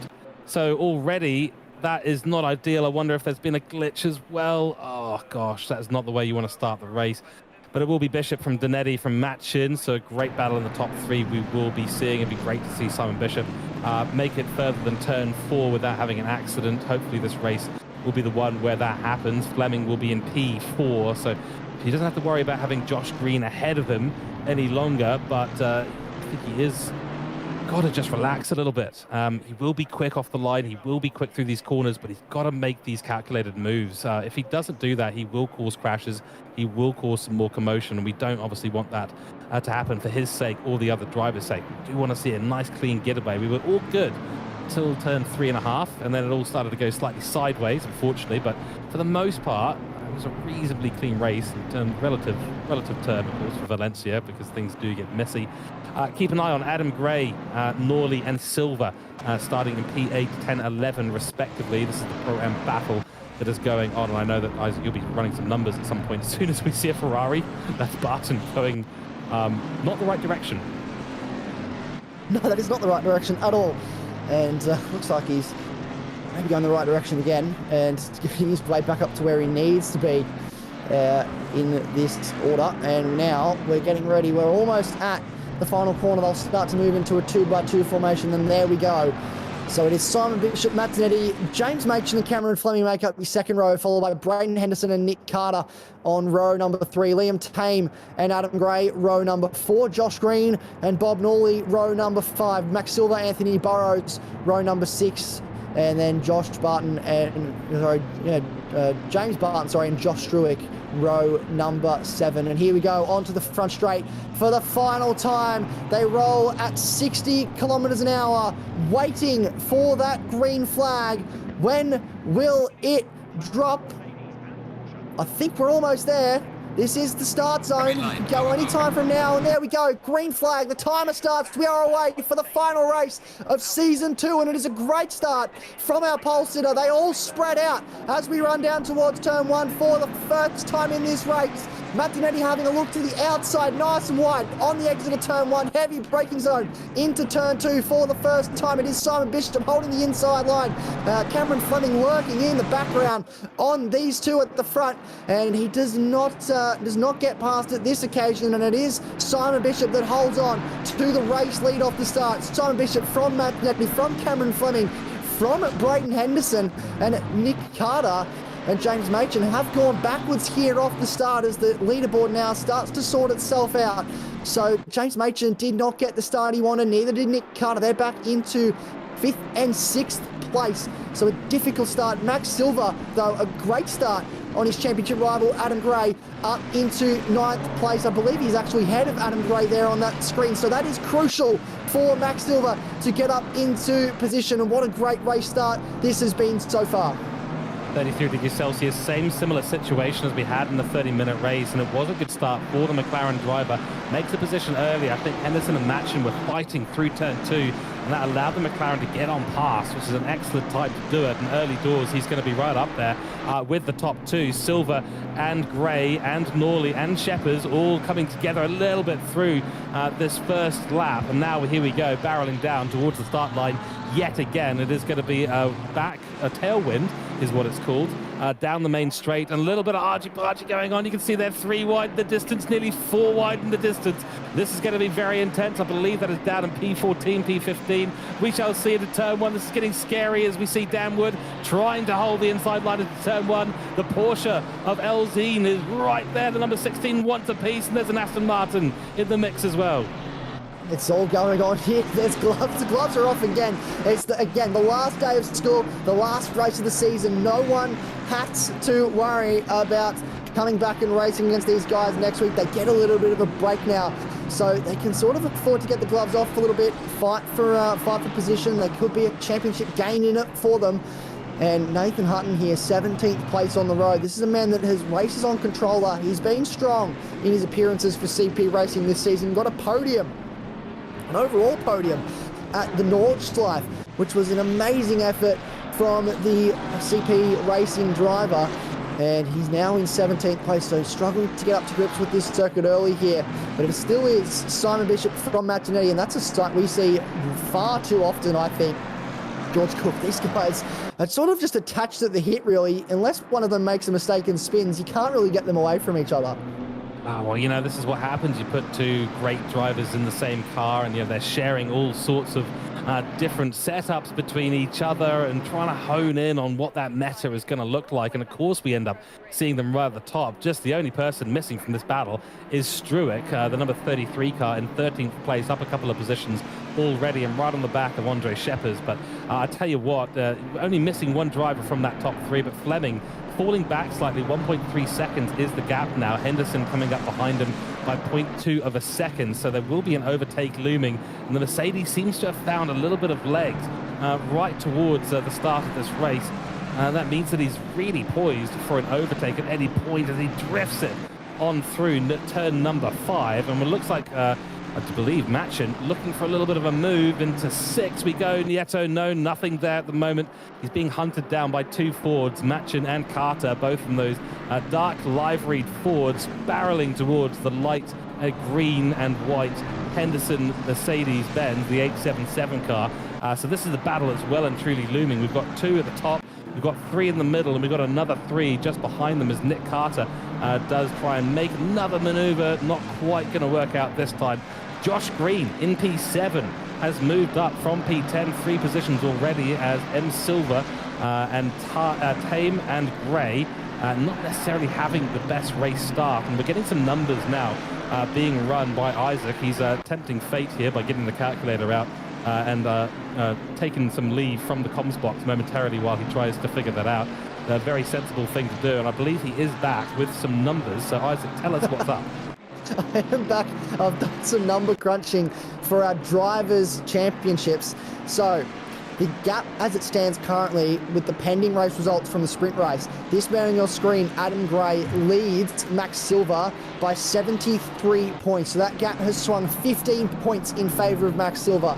As it stands at the moment, this would not be enough for Max Silva to take the victory. If he finishes where he is, he scores a nice sum of 90 points, and Adam Gray will score a nice sum of 78 points. That's only a 12-point swing. For anything to happen here, for Max Silver to take out this championship, Adam Gray needs to finish outside the top 28 in this field. So something really severe has to happen here for Adam Gray to lose this championship. So that is pretty much, I don't know if it's taking the pressure off Adam Gray, but he doesn't have to beat Max Silver here. There's not as much pressure looming over him to take out this AMP championship. However, for Simon Bishop and for Josh Struick, there is now a 20-point difference between the two of them. So Josh Struick, who is 13th on the road, has a lot of work to do if he wants to try and get past Simon Bishop for second place in this championship. Crikey. Well, he's up to P13, and he's looming on the rear wing of a couple of Mercedes there. Looks like he might be trying to think about a late lunge down the inside into the last corner, and he's been given room by the 20 of the 82. That is Bob Norley just ahead of him, I believe, or just behind him now, I should say. So next up is going to be Andre Sheppers, one of our South African drivers from New Zealand. I know him personally from other series around, or from a name that we're becoming rather familiar with, of course. But I'll tell you what, Struick is on a charge yet again. Managed to finish right up there in the sprint race, and that was only 30 minutes long. Now we've got a 60-minute long race, and he's got strategy to execute as well. I think Struick will probably be able to reel in Simon Bishop, but Simon's got to drive well, and he's got the right position now. That's the key thing for him today. He's got clean air, he's got control of the field, control of the strategy, and with the conditions looking like they're going to be pretty stable here at Valencia, I get the feeling Simon Bishop is in really, really well and truly in the box seat for this one. Getting all sorts of comments coming in the chat as well. Welcome into everyone watching on the AGT channels and the TrackSpotTV channels. Great to have you in here. We've been chatting and chatting and chatting. Note there, Fleming is dropped right off the back of Dernedde, and he is still under a lot of pressure from Henderson. I don't know, Isaac, what do you think? Matter of time? I think it could be. Braden Henderson has a lot of pace, and he got caught out with that curb early on. As we see, that is Machen now going side by side. So there's something that's happened for Henderson, and then maybe that curb caught him out again. I was going to make comment of that he got caught out in race 1 by the curb at 12, and I think that has happened again, which means he's lost a position to Machen. He will lose a position here to Carter, it seems. They're going side by side down the front straight, a little bit of bumping between the two of them, and Machen goes, Carter goes out wide. There's a bit more contact between the two of them, and he goes off the road, and that will get Braden Henderson back up into P6, and Liam Tame already with the drive-through. We're only 9 minutes into this race, and he's into the pits. That's probably a new lap record there in terms of how quick to get a drive-through penalty. I'm sure it's been done quicker somewhere, but 9 minutes in is absolutely nothing, and it's not even 9 minutes, 8 minutes and 10 seconds, and he's already done it. Does get that cleared nice and quickly, and hopefully we'll see him back out on track in short order, but it's really put a bit of a sour note into his race today. I tell you what, yeah, that move there from Carter was absolutely valid. Tried around the outside, but really just wasn't given the room. You saw how wide Henderson ran it, and it is, it's fair racing, you'd argue, to hold that inside line, but didn't quite get the camera view. I'm not quite sure how close to the apex he was, but side by side through turn 1, it either ends in tears or at least some damage. Yeah, has to be a little bit of damage maybe for both those cars, and I'm not sure what happened to Liam Tame there, why he returned. Maybe just a little bit of frustration at the drive-through as early on in this race as it was. It's only 50 minutes in. Josh Struick, though, fastest up of the race and up to 11th place. So he is flying at the moment, the 33 car, and putting in as much effort as he can to try and catch up to these guys. It's going to take a lot of work, though. Max Silver and Adam Gray have converged as well once again. Shepard's not too far behind that battle pack group, and he is stalking the rear of Adam Gray. There's a few battles going on up and down the field at the moment. Adam Elzine, Bowen Piper are close together, and then this battle, James Hammond and Josh Gordon quite close together as well in 21st and 22nd. So there's a lot happening up and down the field at the moment in terms of who's battling where. Certainly is. Shepard's doing a nice bit of defensive driving there, had the inside line at 2, kept it nice and stable on the exit of turn 2 to give him the run through turn 3, and managed to hold on beautifully at Nico Terol, the turn 4 and 5. So he's done well because he's got one of the fastest drivers on the grid. Right behind him, Struick hunting him down. And that is not a name that I would like to see in my rear-view mirror.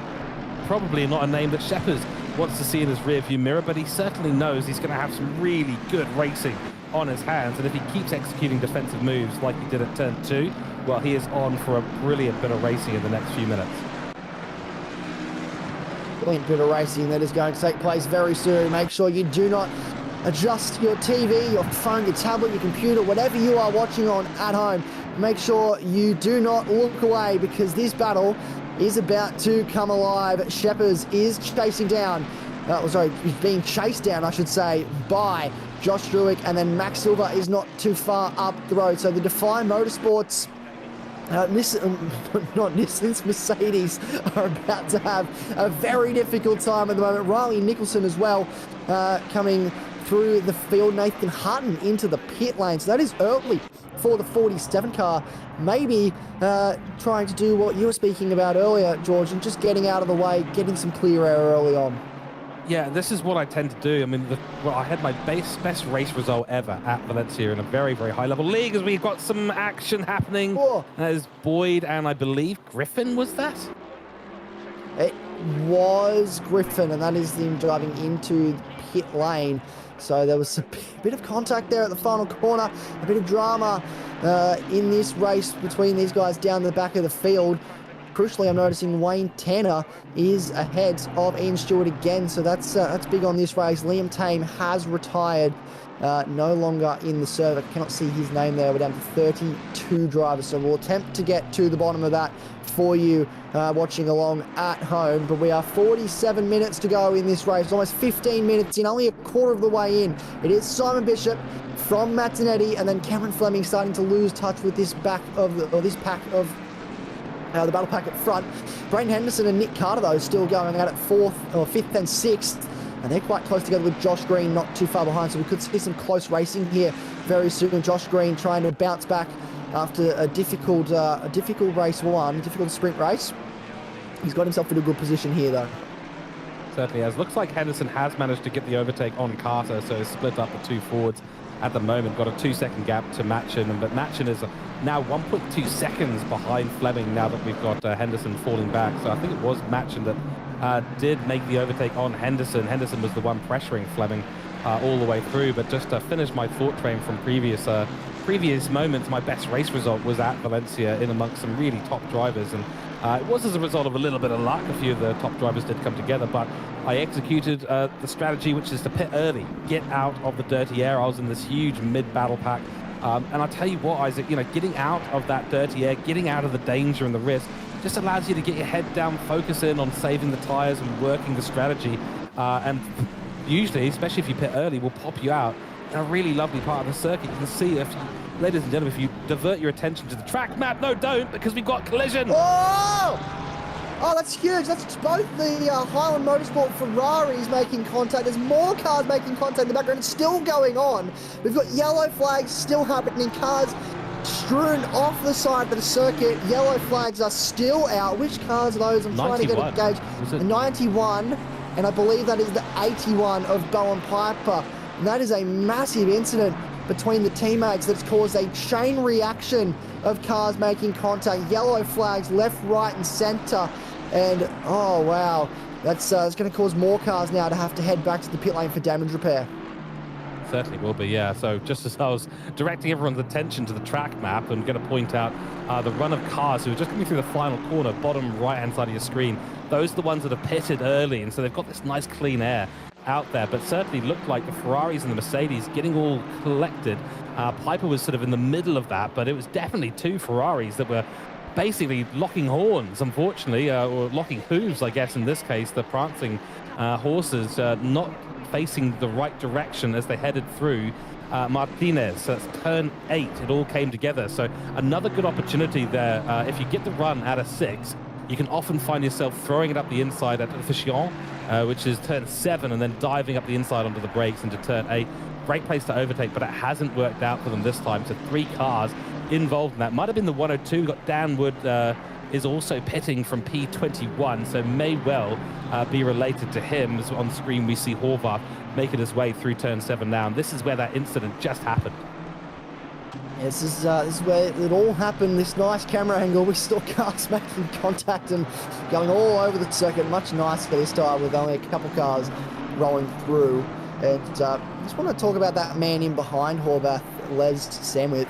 He's sitting in 20th place at the moment. He's had a fairly quiet season, if you will, but he's coming to this round 5th in the championship with a potential to get himself up into 4th in the Pro-Am standings, which is a great result. He's had a very quiet season, had a difficult start to his campaign, was not getting the results that he would have wanted to receive, but he has bounced back really well. He had a really good result despite driving off the track at Spain. He was pretty quiet. Sorry, that was it.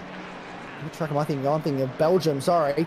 He went wide at Belgium, and then he had a bit of a quiet run at Laguna Seca, but it was still a good points haul to get himself up into that top 5 within reach of 5th place. And with Nathan Lee having that contact now down, all the way down at the back end of the top 20, having to come in to repair that damage, he's now put himself in the box seat to maybe take 4th in the Pro-Am standings, which would be a great result for this man who has a big online following. He streams all of his races live from his perspective, and he has a great little community going, but he is definitely one of the more popular characters in our community, and we love having him here because he does such a great job, but he just sometimes gets a little bit distracted by his chat while he's driving.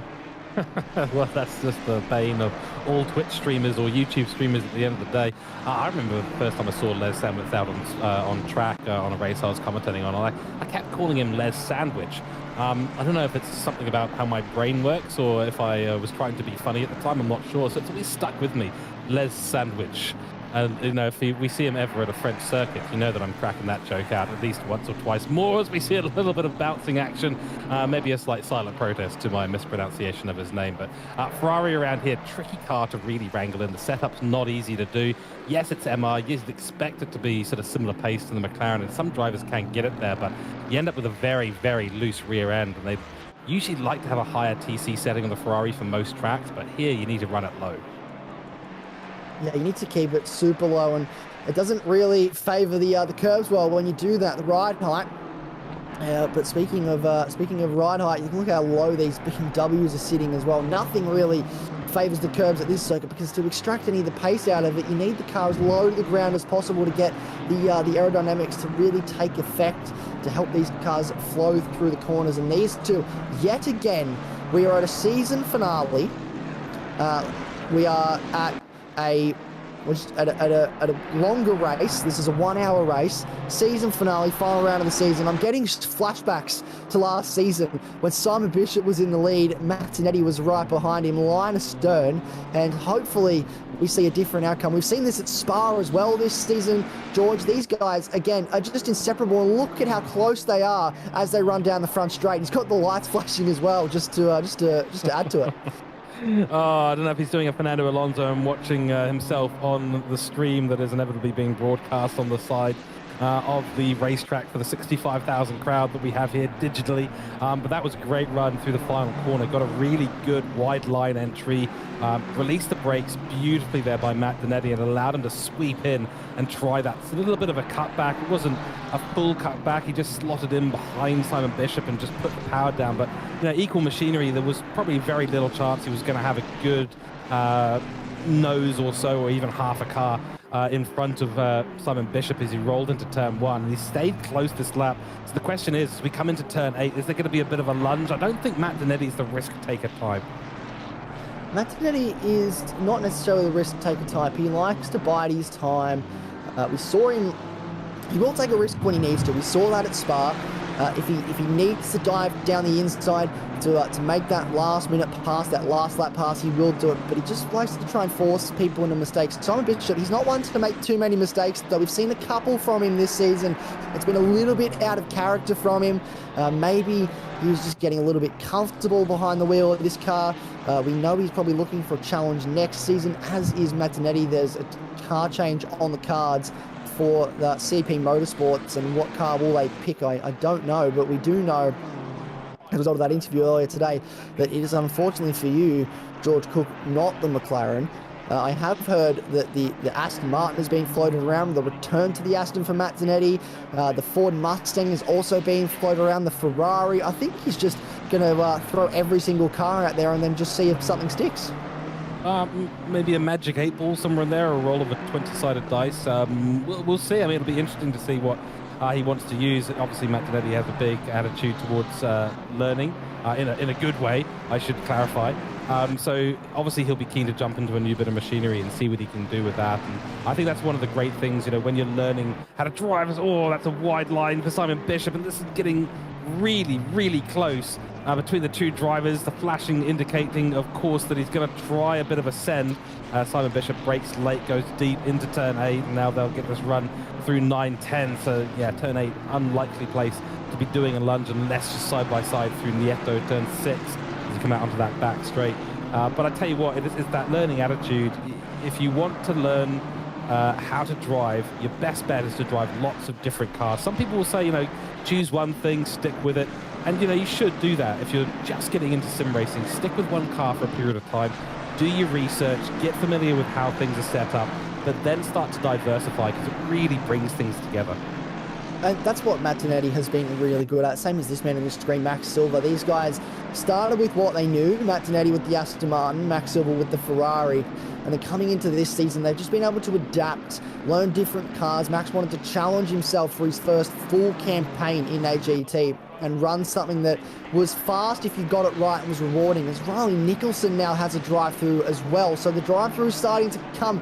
We're only 20 minutes into this race, George, and drive-throughs are starting to come through, which is frustrating, but Max Silva, Riley Nicholson even as well, has tried a few different cars here and there. I know he's a big fan of the Aston Martin, but it's nice to see some of these guys starting to adapt to the process and start to try and find different cars. And I know it's being floated around a lot, who's going to drive what next season. This is Wayne Tanner right behind Bowen Piper. So this is the AM class leader trying to get that championship. There's Riley Nicholson serving his drive-through. He'll come out behind this group. Josh Struick, though, 25th, but crucially has served his final pit stop, the only required pit stop. That cloud cover starting to come over, George. Could we see a little bit of rain before the end of this race? I have my fingers crossed. You can cross your fingers as much as possible. We'll find out in 7 minutes and 18 seconds or so. I'm crossing my fingers and toes as well. To be honest, it'll provide a great little shake-up to the finale of Season 2. But I tell you what, this is clever. This is exactly what I would have been doing and thinking in Struick's position, and not to, rub my own ego too much here. But this is a smart move by Struick. Now, it's coincided beautifully with the cooling down of the track. We started at 34 degrees Celsius track temperature.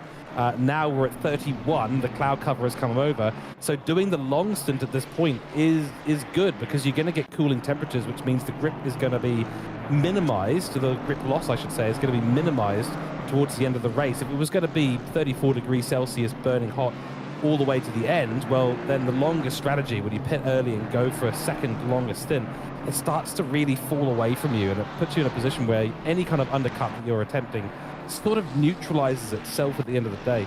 So Struick gets himself into clean air. He gets a fresh set of boots after making a lot of overtakes. I believe he was up to P10, so had made up 5 positions at least in the early part of this race. And now he gets to go long. He gets to get his head down, put in these really, really solid laps, and just focus on the race that's in front of him, which is going to not include any cars on track for at least some period of time.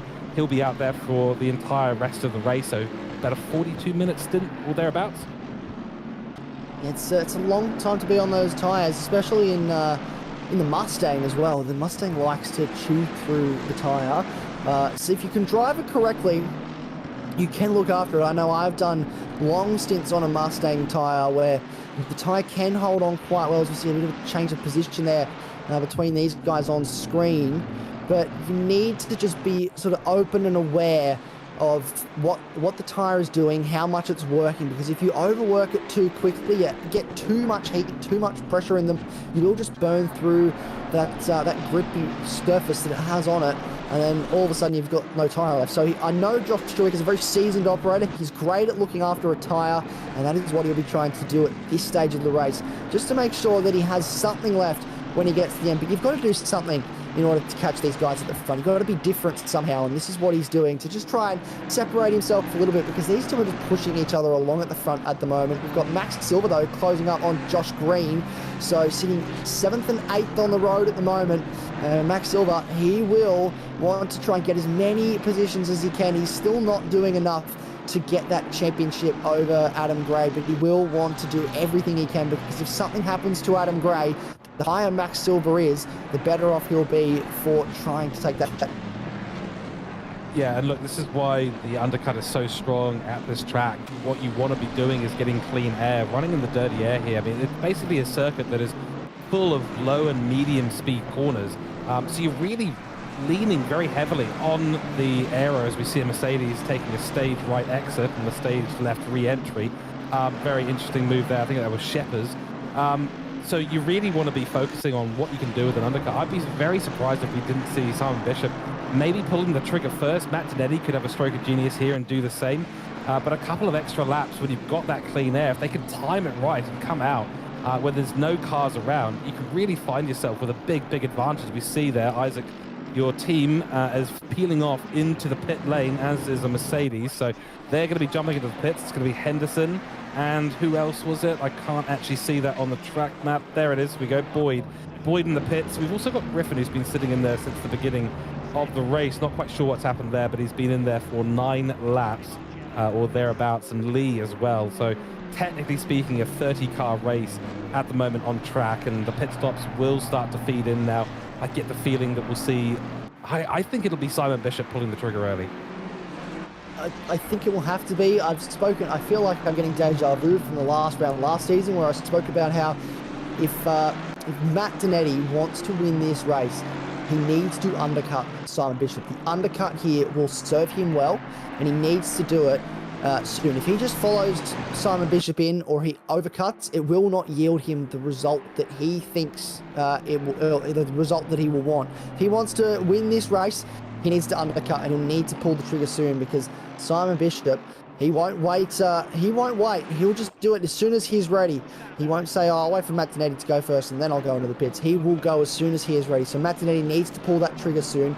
Got 32 minutes to go in the final race of this season. It has been an absolutely incredible season, a stupendous season, a spectacular season, all the superlatives this season has been. There's been non-stop action, all of it brought to you in partnership with Adrenaline GT and TrackSpotTV. They are becoming very quickly a leading force in broadcasting for sim racing right across Australia, New Zealand, and even the world. If you want to get yourself involved, head to www.trackspot.tv, and I don't think it was trackspot.tv, I believe, actually, and sign up over there. If you're a league that's looking for broadcasting, if you're a commentator, you're watching this and you're thinking, I'd like to get in the booth and have a go at this, make sure you head on over, let us know. We've got plenty of series for you to jump in and have a go in. Let us know in the chat as well. If you're watching along at home, what you're thinking so far. I know there's plenty of you out there at the moment watching and tuning in, so let us know who you're cheering for. Is the Matt Dernedde cheer squad watching along? Big shout out to Luke and his father-in-law and their family. They're all watching along, I'm sure. They set up in the theatre room, as Matt mentioned earlier. We've got the Hendersons and Nitro's mum watching along on their TV at home, and I believe we have Machen's wife likes to watch along as well on the television. It's great to see so many people getting involved, and make sure you let us know where you're watching from, because we love to hear just where you are right across Australia and New Zealand, or even the world, because we have drivers that come from all over. We know Cax, one of our key drivers, well, not one of our key drivers, one of our staple drivers. He's well known in this series, typically drives the BMW, the McDonald's livery BMW. He's umpiring for the ICC today, a international T20 of Hungary versus Serbia. So congratulations to him, and very exciting to be umpiring that game. And we've got 00 Raven watching along from Scotland. Raven, we miss you very much. Obviously was in the commentary box with us last season, George, for season 1 action. Haven't been able to get him in the commentary box this season. Maybe we'll get him back for season 3, who knows, but glad that he's tuning in at home and watching along. for sure. He's the man with the golden mic, and he's a voice that is unmistakable. That is for sure. And his passion for sim racing is untold of. Well, he definitely tells us about it, actually, to be completely correct. But yes, one of the lead broadcasters, of course, Double O Raven at RavenComms and at TrackSpotTV. He's a voice recognized all the way around the world. Glad to have him in. I need to go and have a chat with that man at some point soon anyway. But we've got, instead, we've got an Australian voice and a British accent here. So, you know, I think that works out relatively well. A little bit of a battle going on as we see at the moment. The current race leaders going to be Elzine and Burrows, still with a pit stop to make, as with Horvath and Hammond. So Simon Bishop and Dernedde are in. No weather on the horizon, Isaac. 30 minutes now ticked over. So it doesn't seem like your rain dance in that nice... hula skirt has not worked out, unfortunately, today. Maybe we'll get it back out for season 3 and we'll give it another shot then. Well, I'm going to have to take the hula skirt off, unfortunately, which is a shame. No one gets to see it because there's no rain for me to do it. I've tried my rain dance. It didn't work. We'll try again next season. But yeah, crucially, Matt Dernedde... No cameras. No cameras in the commentary box. Thankfully, there's no cameras in the commentary box. But Matt Dernedde, he came in on the same lap. And so we just talk about racing for a second. There was a few cars on track, I should point out. But we've got a lot of cars that have now begun to serve those stops. So only a handful left to come into the lane if they're not already. Adam Elzine now comes pits, which leaves Anthony Burrows out there inheriting the race lead. Frank Horvath still yet to stop. James Hammond also still yet to stop. Frank Horvath's now in, so it just leaves 2. And then there were 2, George Cook. There's one BMW and one for a drive-through for Les Sandwich for track limits. So another victim of the track limit penalties. And I've been told that it is worse than Circuit of the Americas here, which is a bold claim, I think, considering how many drivers get drive-throughs at Circuit of the Americas, but it does have that feel to it with these track limits, doesn't it? Yeah, I mean, look, there's a handful of tracks. You can probably count them on one hand that are really, really nasty in terms of the track limits. You know, Red Bull Ring comes to mind as we see a very yellow Mercedes coming out of the pits and rejoining just behind the battle that's on screen right now between Green, Henderson and Struick. And Struick, this undercut of his hasn't really worked out, though he is technically up by about 2 positions as a result of the early pit stop. Barton is around. Oh, no. That is massive. He's facing the wrong way, so that has been a difficult race for Highland Motorsport in the 91 and the 53 car. And that is not good. Will he dive in? No, it looks like he's got away with no damage there, so he'll stay out. Let's see, with still yet to serve his drive-through, and Nitro's mum, they're watching from Perth, WA, so all the way on the other side of the country.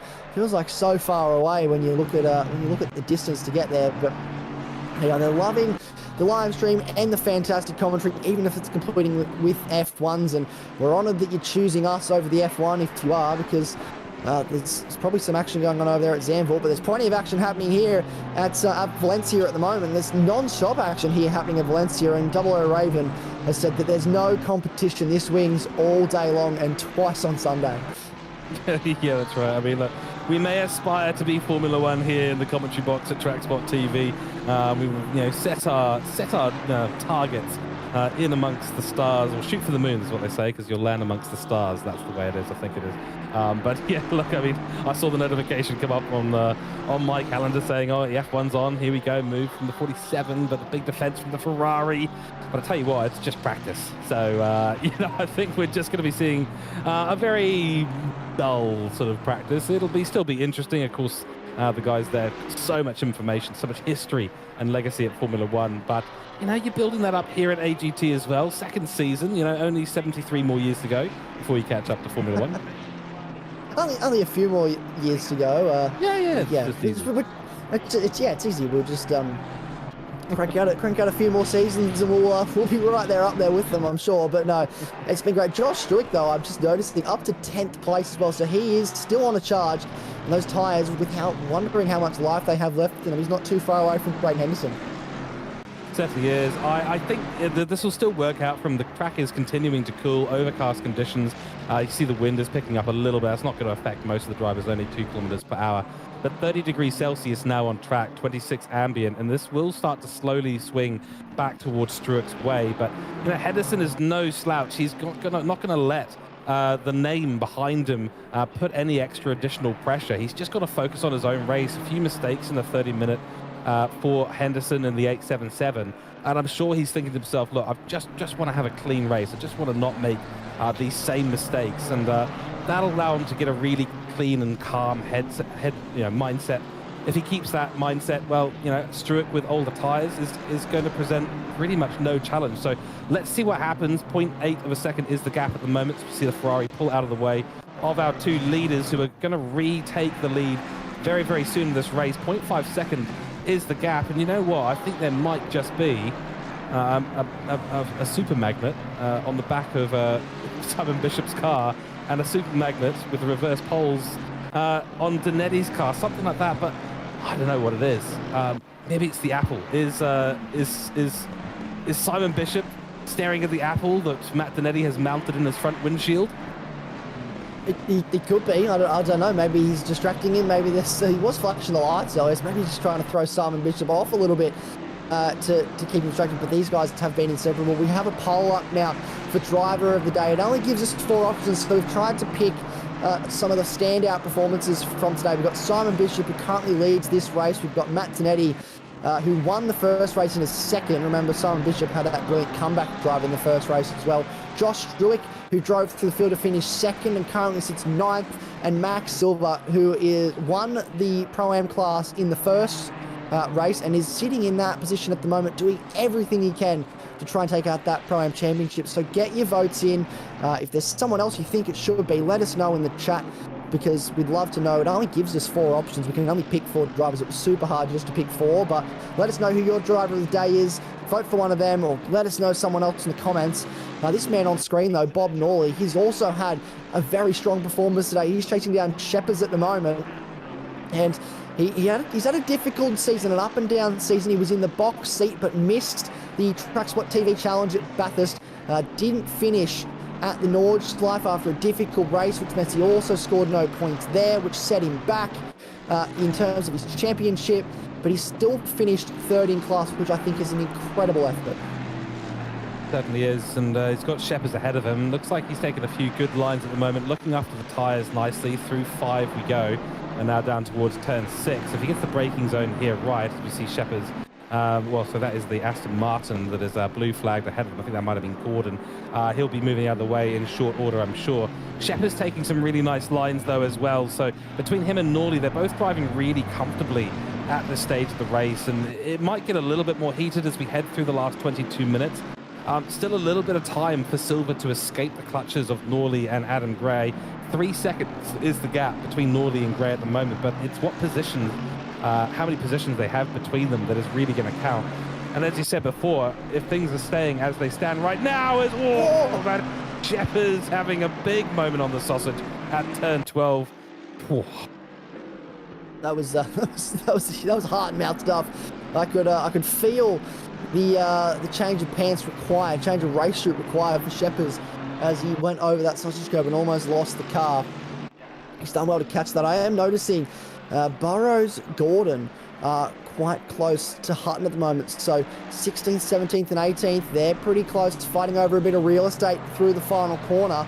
This is a battle that's starting to shape up down the field between some very experienced operators. Burrows, he's been here since the very start. Gordon, he knows his way around a weight race wheel, behind the wheel of a car. He knows what to do. Niff, as we mentioned, Hutton, he's on a controller, but he's certainly no stranger to finding some pace. And both guys in Aston Martin and the Ford for Burrows, that's where he feels most comfortable in that Ford Mustang. And I think he hasn't really had the pace this season. He does feel comfortable in the car, but I just don't think he's been able to click with these circuits the way he would have wanted to, and I think he will have to regroup before next season. But the Mustang, will he stick with it? Who knows? That's the question that everyone's going to ask when we head into this off-season. Will people stick with the car they've got, or will they change it? I'm sure, George, you'd love to see, as James Hammerman comes in the lane, you'd love to see a McLaren series.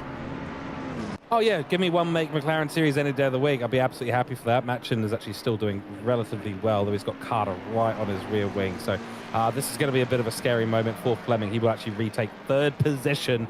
So this is the battle for the podium right now. Fleming wasn't able to keep up with the top 2. There's quite a distance between him and Dernedde. So unlikely for him to be able to push to a 2nd or a 1st place finish, but if he can hold on to a 3rd place, he'll be pretty happy. I'm not sure if Isaac or the admin team will be as happy about that. But just goes to show the McLaren's got some good pace around here. And, you know, just looking back as well to the Aston Martin, quick comment on that, the 47 looked like he's sliding around the track at this point. So I think Hutton is kind of pushing the car a little bit too much. Burrows is going to have a really good opportunity very, very soon to make an overtake. Gordon is in there as well, just biding his time. And if he's able to make that overtake, well, we'll probably see it rather sooner than rather later at the end of the day. So keep an eye on that. But when you start to overdrive the car, even at 30 degrees Celsius and overcast, the tires will run away from you. When that starts happening, you're going to go sideways. You're not going to get the grip you need through most of these corners. Turn 2, not an issue. 4, 5, definitely an issue. 6, you're going to start running wide there. 8's going to feel like you're skating on ice. Through into 11. 11's just going to feel like it lasts for absolutely ever before you can put the power on. Otherwise, you're going to spinning the car if you go too early. 12 always feels like you're about to send yourself to the International Space Station. So it is one of those things, you let the tires get away from you. Valencia really teaches you how to be a conservative race driver because you have to be. Yeah, you really do at this circuit have to be. I've only done limited laps here. It's one of the circuits that I don't have that much experience on, but the laps I have driven, even trying to drive it in anger, you still have to be conservative. Conservative driving around here will reward you with pace. It seems counterintuitive to a lot of drivers. It goes against our nature just to push the car to the absolute limit and drive it as hard as we can, but there are times where you find that not the slower you drive, but the easier you take the corners, you gently turn the car in to make sure it makes it to the apex rather than just trying to push it as hard as you can and maybe running a bit wide. It favors the lap time. You'll find yourself going green. You feel like you're going slower, but you're actually going faster. So that's what our drivers are currently battling with. Where can they extract the lap time? They see a car in front of them. There's the carrot dangling there. They want to push to catch up, but that in turn means that their lap time starts to suffer. Oh yeah, at AGT, it's the Apple Gran Turismo League, of course, as everyone knows. So you don't dangle carrots, you dangle apples. Turns out anything to do with Matt Dernedde turns into the Apple League. Turns out we're gonna continue to take this joke as far as we possibly can before someone actually makes a formal complaint. So we'll see. Struick is up into P7 as we look around the grid, and the 33 car in the Ford looking pretty healthy at the moment. We do have a yellow flag that is not on track. That is currently in the pit lane, so not sure who that is or why that's happening, but with 17 minutes left in this race, the drivers will be looking at their warnings for for track limits. They'll be wondering if they're going to make it. They're going to be thinking, oh, do I need to be a little bit more conservative on these corners? Certainly Struick is not thinking that. He's pushing to the limit, wants to keep up with Henderson, but this gap has evolved. So Henderson is actually driving away from Struick, and a lot of that is going to come down to the grip. Now, Struick is up 3 positions, Isaac, so he's definitely had a benefit from the undercut that he's performed. He pitted about 20 minutes or so into this race and is running a 40-minute stint, but you get these waves of grip that come and go with the tyres. I feel like Struick may have a late charge somewhere, might have a little bit left in the tank towards the end of this race, but he's certainly not able to keep up with Henderson at the moment, who has just been, the gap's been coming up and down, to be fair, through Sector 2. It looks like Struick has definitely got the pace on Henderson. But, through the first corner, through the main straight, the last corner, does look like it's Henderson's game. It does not look like it is Henderson's game at all, which is it does look like Henderson's game, which is super good for Henderson. Not great for Struick, but he has a lot of work to do if he wants to get second place in this championship anyway. Simon Bishop, huge moment. That is a huge moment. He's off the track. He has caught it. He will get back on ahead of Josh Green. He had a healthy gap, but you can just see he's just trying to push that car as hard as he can. I was going to make comment that Simon Bishop is still leading this race. So at the moment, all this effort is in vain from Josh Struick unless something happens to Simon Bishop, which it doesn't look likely to. Again, this man does not make too many mistakes, and when he does, he makes sure that he come back swinging even harder the next time. So he's not going to make the same mistake twice. He made a mistake in race 1. It cost him down the field, and he's not going to do the same thing here again. He's leading this race quite comfortably from Matt Dernedde, who's dropped off now. So for Josh Struick, it seems to be he's put in a lot of effort, but that qualifying position's really hurt him. How much work does Struick have to do? Is it extra now, Isaac? I think we can call that a commentary curse. He's just talking about how much work he had to do, and then he drives off the track and he's like, well, no, he's got more work to do. Well, I don't know where that came from. Someone might have said something in the commentary box. Anyway, before I throw you under the bus, no way, doesn't work like that. For the normal mind, it doesn't work like that. For the superstitious, have at it, go for it. We do have a battle that has been evolving between Fleming, Matchin, and Carter is now only 0.7 behind. So this has given me deja vu. I'm getting flashbacks to about lap 3. I am getting flashbacks to lap 3. I'm getting flashbacks to a number of times throughout this season that we've seen these three. Usually it's Norm in the BMW. This time he's in a McLaren, so it's a little bit of a different look, but it's the same feel. And we'll see what happens here. The battle for the podium is going to start to close in with these three, the two Mustangs, 2 TTR boys trying. Up the inside. I just caught that. They're very close-up camera angle there, and they are side by side through 3 into 4 now. Norm having a little play. Does he get? Oh, he holds the nose a little bit. He'll have to give room there. A little bit of a touch on the exit, and that is going to open up for Carter to drive past Machin. Machin probably won't be too thrilled about that little tap on exit. But in saying that, that is now a positional loss for James Machin. Cameron Fleming holds on to third for now, and it's going to hand over to the other TTR car to try and get past, but they don't want to push this too hard, I would suggest, because they do want a podium. You want the bragging rights, but they've got a teams championship to think about, and they're trying to secure second in the teams. Yeah, let's break that down a bit, of course, as well. So it did look like it was Machin or Carter. One of them sent a bit of a move in turn 2. It did cause contacts between them and the McLaren, so you could argue that the cutback move that Fleming did was a bit of tit for tat. But to be fair as well, I mean, he ran pretty deep into turn 5, so very, very tricky to call that one. The stewards will have to do a little bit of thinking and consult the rule book on it, but it's even Stevens back to where it was, except it is, I think, Carter was, in fact, up ahead of Machin. Oh, no, correct me if I'm wrong, it was Machin just behind Fleming. So whichever way it was a Ford, so we can definitely say that for sure, and it was a Ford that absolutely centered at turn 2. A big dive down the inside, and you've got to be very careful doing that. You've got to get the run through turn 1. You've got to be right there, and the braking zone is just so difficult, because if you throw it down the inside, Isaac, you're suddenly finding yourself with a really acute angle to have to take through that turn 2, and the car around the outside has got to turn in at some point, because it's a very tight exit. And it's the same with turn 4. Turn 4 is pretty much a 90-degree corner, so it's super difficult to try and get any sort of move going there up the inside, because the corner really tightens. There's a lot of corners around here that after the apex, the corner just tightens more. So it's very difficult to go side by side around here, and the fact that they've been able to do that so cleanly with only minimal contact is commendable for all 3 of these drivers. But now it seems that they're starting to lose touch a little bit. Nick Carter just doesn't have the pace to find his way past Cameron Fleming at this stage, or is it a little bit of biding his time? There's still 11 minutes left in this race, so plenty of time to get past. They're catching a lap car in front. It is a Ferrari. I believe it's the Ferrari of Griffin, maybe. I'll see the number on the side in a second. They are catching a Ferrari who will get out of the way, so shouldn't hold them up too much. But this is, I don't think Braden Henderson has the pace to catch them at the moment, but I would say if he was flying at the moment, it would not be helping the cause, but he's about 10 seconds back, so he's not close enough, I think, if these 3 keep going, to make any inroads. No, and the tricky thing for the McLaren here is that they are slow on the straight, so every single time from now on to the end of the race, he's going to have to be defending that inside line, and there's another opportunity here, but no. See, that's the thing, the tight apex, the tight exit of turn 2, if you're trying around the outside, good luck. So all Fleming needs to do, he knows he's got the pace disadvantage here. His car's not as quick on the straight as these Fords, who are absolute monsters with the top end, despite the bop coming in and really giving them quite a hefty bop to make them a bit more competitive. In terms of reducing their competitiveness, I should say, to make it a bit fairer for all the other manufacturers out there on the grid.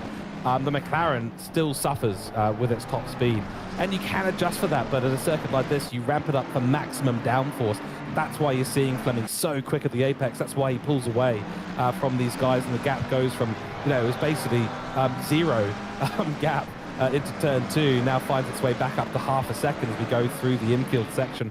The low, medium speed corners are where the McLaren absolutely thrives.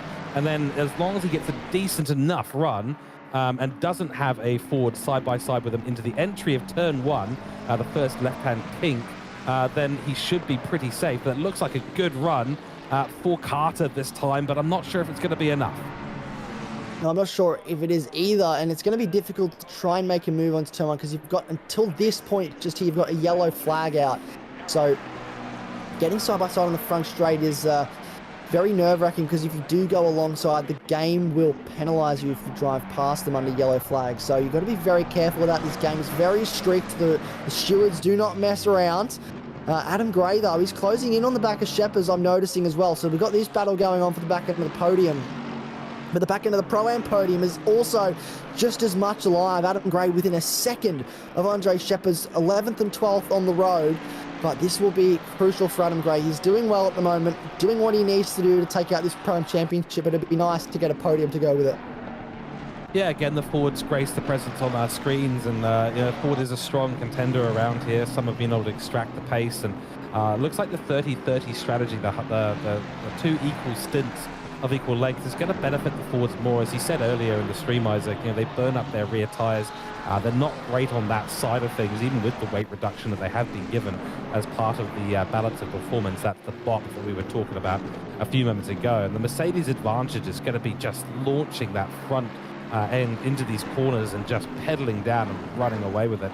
And looks like they're even enough in terms of the pace that there's not really an opportunity here for Gray to find his way past Sheppers. And we've seen Sheppers drive all the way throughout the season. He's a heavily defensive-focused driver. He does make some really good overtakes, but he knows very well how to overtake. He's able to give these other drivers space and then find his way back through. So you might have assumed there that Gray was about to go side by side with him, and he was for a second, but Sheppers used that car's positioning beautifully, lined it up, got the power down, and then ended up immediately ahead again. Yeah, and that's the differing lines we're seeing at this circuit is quite interesting, in how people are extracting the pace out of the car. As we got Wood and Hutton. I believe Hutton's just lost a couple spots there. He has a little bit of a look on the one into turn 1, does Adam Gray, but he's not close enough this time to make anything happen. We've got a couple battles happening up and down the field though, and this is Hutton right in behind Horvath and Wood, and I believe that was a recent position change, so maybe a mistake somewhere for Nathan Hutton, because he was in 16th place. So that is a loss for Nathan Hutton, a bit of work to do to get back up the field. Matt Boyd as well, he's close to Wayne Tanner. That's the AM class lead. Now don't be fooled by Wood, Hammond and Shepherd all having the red next to their name. They're not actually AM drivers, they are reserve drivers. But this is the battle for the AM class lead, and Wayne Tanner looks like he will wrap up the AM class championship this season if things finish how they are right now, because he's ahead of both Matt Boyd and Ian Stewart. Yeah, that's exactly right. Nice to see another three-way battle between the three people at the top of their class championship. Certainly Boyd has been having an interesting race at this stage. He's only 1.4 seconds behind Tanner at the moment. So there's a big opportunity for him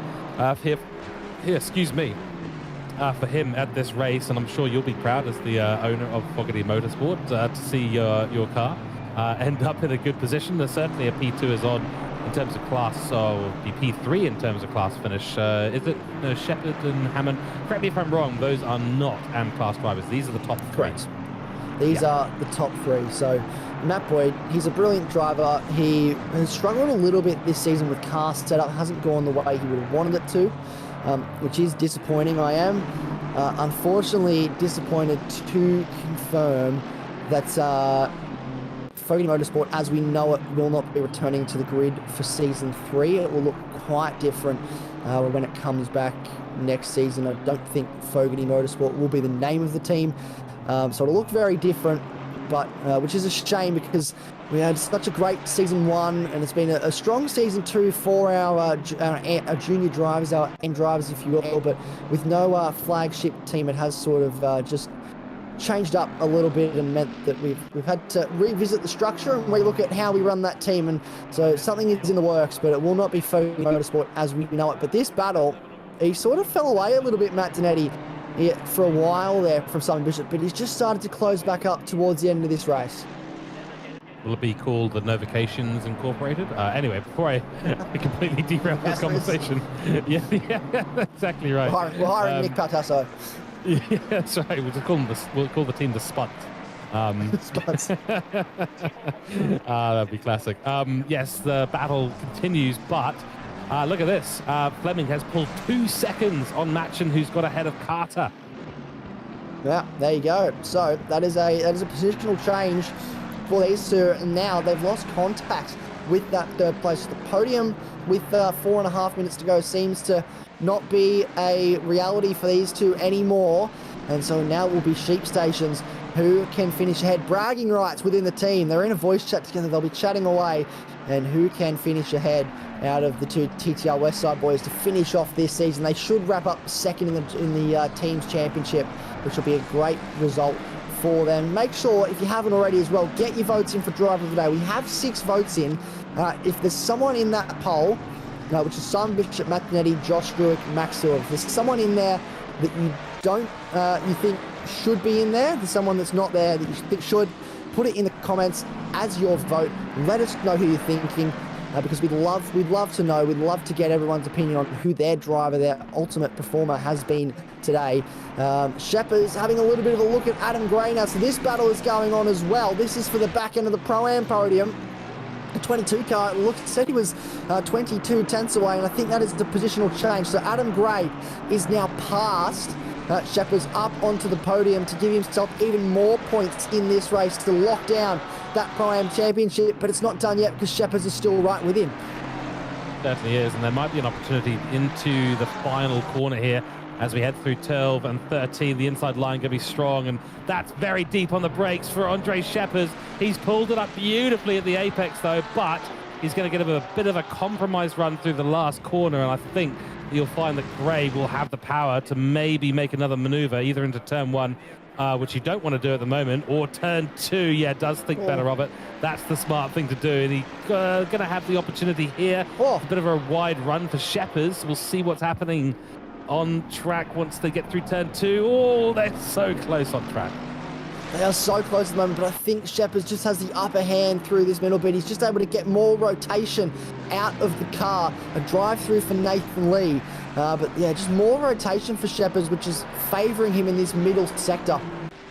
Very late on the brakes, compromised his line through the final corner just to make the move, get track position. He knew the yellow flag was on the front straight, so if he was ahead, it was going to be difficult for Gray to pull alongside in that situation to avoid getting a penalty, and just use that. That was very smart racing, I think, from Andre Shepard to try and get back past. This is a man that has been racing for a long time. He knows his way around a race car. He's got a very high IQ racing brain, and just sort of, I think he would have used that to his advantage. I don't think anything there was accidental. It was all intentional, and which is great to see some battling going on at the back end of this race. We've got Bowen Piper and Mark Sinclair not too far away from each other either.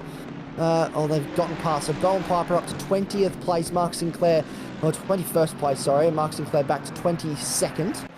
So that's close to the front end of the top 20, but they're a fair way off James Hammond. We've got a minute and a half though to go, Trev. We're almost at the end of the race, almost at the end of the season. Don't tell me that it's over, because I really do not want it to be. It's been an amazing couple months of racing. I was going to say couple weeks, it's been an amazing couple months of racing, and we're seeing a very familiar sight to round it all off with these two, Matt Dernedde and Simon Bishop, pretty much inseparable. I think they'll have one more run at it after this. Indeed, and since the name of Trev has been invoked, I guess I'll put on my Trevor Byers accent and go full Australian for you guys with the with this race because it has indeed, Isaac, been a fantastic season, and with 55 seconds now left on the clock, this is the last bit of the battle. Who's going to get the apple at the end of this one? I don't know. Who's going to get the apple at the end of this one? That was a lovely Trevor impression. It was almost like he was in the commentary box with us. And Trev is very well known for missing his impressions tonight. But that it felt like he was right there with us. And he is right there with us. But unfortunately, just doing the broadcasting this evening, I'm sure he's absolutely loving that impression. But this is the final lap. This is where it all comes down to for Matt Dernedde. Can he get one on the outgoing champ? It's incumbent versus outgoing. Who will come out on top in this final race? Adam Elzine, another drive through on the final lap. And that is very frustrating. We'll have to take a 30-second penalty yet again. That's twice now. Both races today that's happened from Adam Elzine. But this is where we have our eyes down towards turn 8 for the final time. Matt Dernedde trying to get the early apex to give himself the power on early, to give himself the run, I should say, through 9 and 10 towards 11. But it's just, he's not close enough at this stage. Simon Bishop is doing what he needs to do. It's been a flawless run from our outgoing champion. He's had a bit of an up and down season, not the title defense he would have wanted. He would have loved to have been closer in the points, bringing this down to the final round, but he's still won plenty of races this season, shown plenty of pace. Matt Dernedde goes wide in the final corner, but it is going to be Simon Bishop, the reigning champion, will win the final race here at Valencia. Matt Dernedde, the incoming champion, finishes in second. Cameron Fleming in the McLaren will hold on for third place, and then it is going to be James Machin and Nick Carter, the TTR Westside drivers, finishing second place in the teams. Braden Henderson and Josh Struick threw everything at it today. This man came in late to the championship. He was a couple rounds down in the points, but it didn't let him slow it down. He's going to finish third overall, 7th in this race after starting 15th. A brilliant drive back through the field. And Max Silva, he threw everything at it, but it's just not enough. Adam Gray will cross the line to be your Pro-Am champion for Season 2. He had everything thrown at him in the last couple rounds, but he's kept his nerve, he's held on. He will cross the line for 4th in class, but first in the Pro-Am Championship. And Wayne Tanner, I'm not sure where he is on the circuit, if he's crossed the line yet. He hasn't, so we'll call him across the line. He's coming through turn 12 now. This man came into this last race of the season with 2 points clear of his teammate Ian Stewart. He had it all to do if he wanted to take out the AM Championship, and he has done exactly that. He will cross the line as your Season 2 Pro-Am champion. Congratulations, Wayne Tanner. What a drive, what a result from all of our drivers. And Nathan Lee is also, being disqualified, which is not great to see, but what a result for our drivers, what a result for the championships, and what a race. If you're going to get disqualified, you might as well do it at the last race. Nonetheless, +1 apple for Simon Bishop. He finally gets it. So there we go. Matt Dernedde owes a fresh, beautifully grown apple to the likes of Simon Bishop, but it is beautiful to see those guys come across the line. 0.2 seconds between them. A former champion and the current champion side by side in a demonstration of how close this season has been. Yeah, it's been super close, and I think it's been a testament to these two. We saw them go line astern pretty much the entirety of the end of last season, and pretty much all this season they've been pretty much inseparable, and it's been great to see the racing between these two, the respect that's shown as well. And Matt Dernedde, he will be super impressed with that, but Simon Bishop, he'll be happy to take the final race win of the season. He gets bragging rights at the end of the day. He won the last race of the season. He did indeed, and you can take those bragging rights. You can launch yourself into Season 3 knowing that you won the last race of the season, and the fight back for our now former Season 1 champion is going to be an interesting one to see, and it'll certainly be the battle of who can get up to 2 championships first. We'll have a few other people jump in and really threaten to solidify their own name in Season 3, and we are looking forward very much to seeing the details of the season come out as soon as possible. what an absolutely brilliant bit of racing we've seen today at Valencia. Stunning standouts from many, many drivers and a much cleaner race. A few drive-through penalties here or there. But at the end of the day, it was some great door-to-door racing, and Valencia has been an absolutely brilliant place to bring the finale. It was an absolutely brilliant track to bring the finale, and I think we did really well. We were nervous how the sprint feature was going to go here, but it's provided plenty of action. It's been really good to watch. Absolutely stellar driving from all of our drivers, and just wraps up what has been an amazing season. Just an incredible bit of motorsport these last 10 rounds, and I cannot wait to see what season 3 brings. And we're getting really stuck into the planning for that now. There's a lot of talk behind the scenes as what it's going to look like, and I can assure you we're cooking up some very exciting things. Oh, I'm looking forward to seeing what that is, and who knows, we may be seeing some interesting tracks return. Come on, please can we have Nordschleife? I know that I'm the only person that seems to like it, but come on, it's a brilliant place to go racing. It is a great place to go racing, and but I don't. Might have lost Isaac for a moment there. I'm sure he'll be back in a few seconds' time. But nonetheless, ladies and gentlemen, let us know how you felt about the season, how you felt about round 10, what you've witnessed today. Matt Dernedde is our season champion. Looks like CP Motorsports will be taking out the team's title as well. I don't think Josh Green will be as frustrated with the 60-minute race. He had a lot of good racing out there on track, so he'll be a happy team owner for the CP Motorsports area for ACC. So that's going to be great for them. They'll be absolutely stoked with that. I'm not sure if we're planning some more interviews for after this or not. I think we've got Isaac back in the commentary box. And we do not. Okay, so I will be leading proceedings for the time being until we get Isaac back in the commentary box with his microphone back into a position where he can actually talk. So again, a massive thanks to everyone who has been out there watching today. For those who've tuned in all season long, we love to hear the stories that you've been having the stream up on the big screen, watching as a family, supporting your sons or daughters or fathers or friends in their racing campaigns in a season that has really produced some absolutely epic racing. And we hope that you've enjoyed the broadcasting that has been brought to you by TrackSpotTV and RavenComms. Isaac Fogarty, of course, a big part of TrackSpotTV, and of course the main admin at AGT. A big thanks to all the admins in the background of Adrenaline GT for the hard work they've put in to produce a fantastic season of racing. A few people wanting a few of those tracks removed from the calendar, so we'll see if those are taken and put into account for the season following this one. But do let us know. Give us a like and a follow, of course, on the Adrenaline GT YouTube channel. If you've been over on the TrackSpotTV Twitch or YouTube, do give us a like and a follow over there. It is much, much appreciated as well. If you're keen to get in on AGT, links for the Discord are in there. Now we get to come to our driver of the day results. It does appear that Max Silva has pulled one off, so he is 14 votes total. Simon Bishop got 29% of the vote. Matt Dernedde got 21% of the vote. Unfortunately, 0% for Josh Struick, although I have to admit, I'll probably mark him as my driver of the day. Probably made the most positions out of everyone on the grid. And Max Silva, 50% of the vote. So he has done an incredible job today and impressed everyone on the stream as well. So it looks like we're being told that Isaac Fogarty's internet has completely died, and luckily it held on. It held on right to the end of the season, but his internet has said absolutely no thank you. So I'm not quite sure what the next proceedings are. We might get him to let us know in chat if there are going to be interviews or not. So I will double check and let you guys know. Feel free to stick around. Let us know your favorite moment of the 10 rounds of racing that we've seen here at AGT ACC.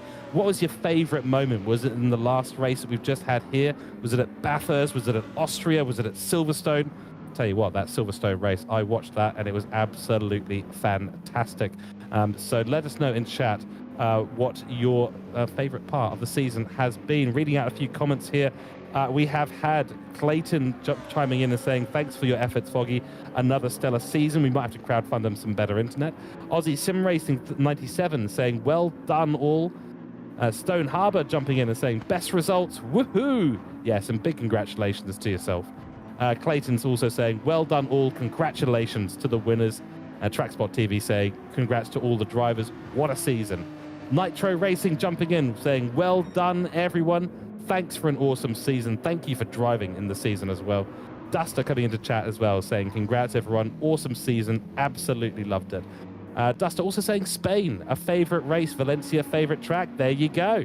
There we go. It's a great place to come racing. And I think we might have Isaac back as the internet recovered. It held on for 10 rounds and right at the end said no thanks.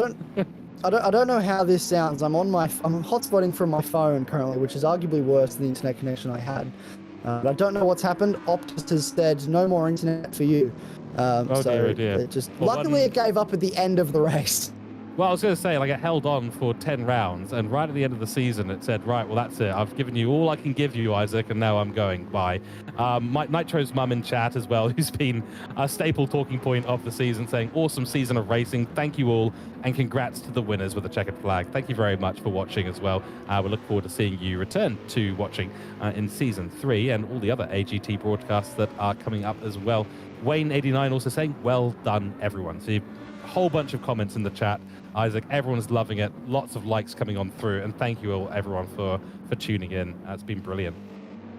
Absolutely. It's been brilliant. We've loved everybody watching along at home throughout the season, showing their support. It's just been spectacular. I cannot thank you all enough for the support you've shown, getting in the chat every week, saying g'day, voting in our polls, letting us know what you think, letting us know where you're watching from.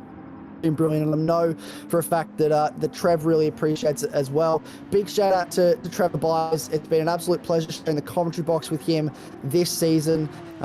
He's been unwell tonight. Was a shame. I know he's really looking forward to this one, which is disappointing. But he's still here. He's in the booth with us. He just can't say anything, but he's here in spirit, and it's absolutely appreciated. All the hard work that he has put in to make sure that these events happen, that they were live streamed for you. And just really appreciate all his work and all your work as well, George. There's so much work that goes in behind the scenes to make this stuff happen, and all the work that you and TrackSpot TV have put in has been second to none. Thank you very much, Isaac. Yeah, it's a privilege to be commentating and broadcasting races that are such a high quality. So when you get a bunch of great drivers performing incredibly well throughout a 10-round series, there is only one answer to say, do you want to carry on broadcasting it? And that is yes. Honestly, it has been absolutely fantastic. We jumped in the end of Season 1. We've been here for the whole of Season 2. It's been great fun to put together the look and feel for the AGT ACC broadcasts, and I hope that everyone has been enjoying that. Of course, if you are interested in getting broadcasting for your league, or if you want to join I'm being a little bit biased here, but a very professional and legendary broadcasting team that we're building here at TrackSpot TV. We're a global service. You can check us out, www.trackspot.tv. We do all platforms of racing, so if you want to stream BeamNG or Crash Team Racing, let us know. We'll probably be able to do it. Yeah, I think you guys could do anything. I can't wait for the TrackSpot TV Mario Kart series. We'll have to get on that one, I think, because absolutely. That's going to provide some excellent racing. But just make sure whatever you do, you always come back to watch our racing, because if this is what we've produced, then this is Season 3. Our Porsche Cup series is coming up. It's going to be even better. Absolutely right. Isaac, you put on a fantastic season. I think a big thanks needs to go out to yourself as well for putting the effort in. You've been diving into the technical server room and freezing his hands off a number of times, and dealing with internet that is, I'm not going to say subpar, but subpar. It's been causing a few issues, but you've been wading through the mud, mate. And honestly, I think all the drivers will owe you a big thanks. Yeah, I appreciate that. It's been a difficult season. There's certainly been a few headaches, but we got there in the end, and it's we've yielded a good result. So it's been great, and well, that'll do it. So thank you very much, George, for jumping in the booth for this final race today. It's been a pleasure to have you alongside me. Pleasure, absolutely. Thank you very much, and thank you very much, everyone, for watching. And we'll hopefully you'll hear me soon. Hopefully. Well, make sure you go and check out some more of the stuff that we've been doing here at TrackSpot if you want to hear more of George or myself or any of the other commentators we have here. But For now, that'll do it. We are going to sign off for one final time this season. Thank you so much for watching. Thank you so much to TrackSpot for all the support. Thank you to everyone that has tuned in at any point throughout the season. Type something in the chat, like the video. We really appreciate your support as always. We will see you on the 19th of September for round 1 of the Porsche Carrera Cup Series. But until then, as always, I've been Isaac Fogarty. Thank you so much for watching. Goodbye.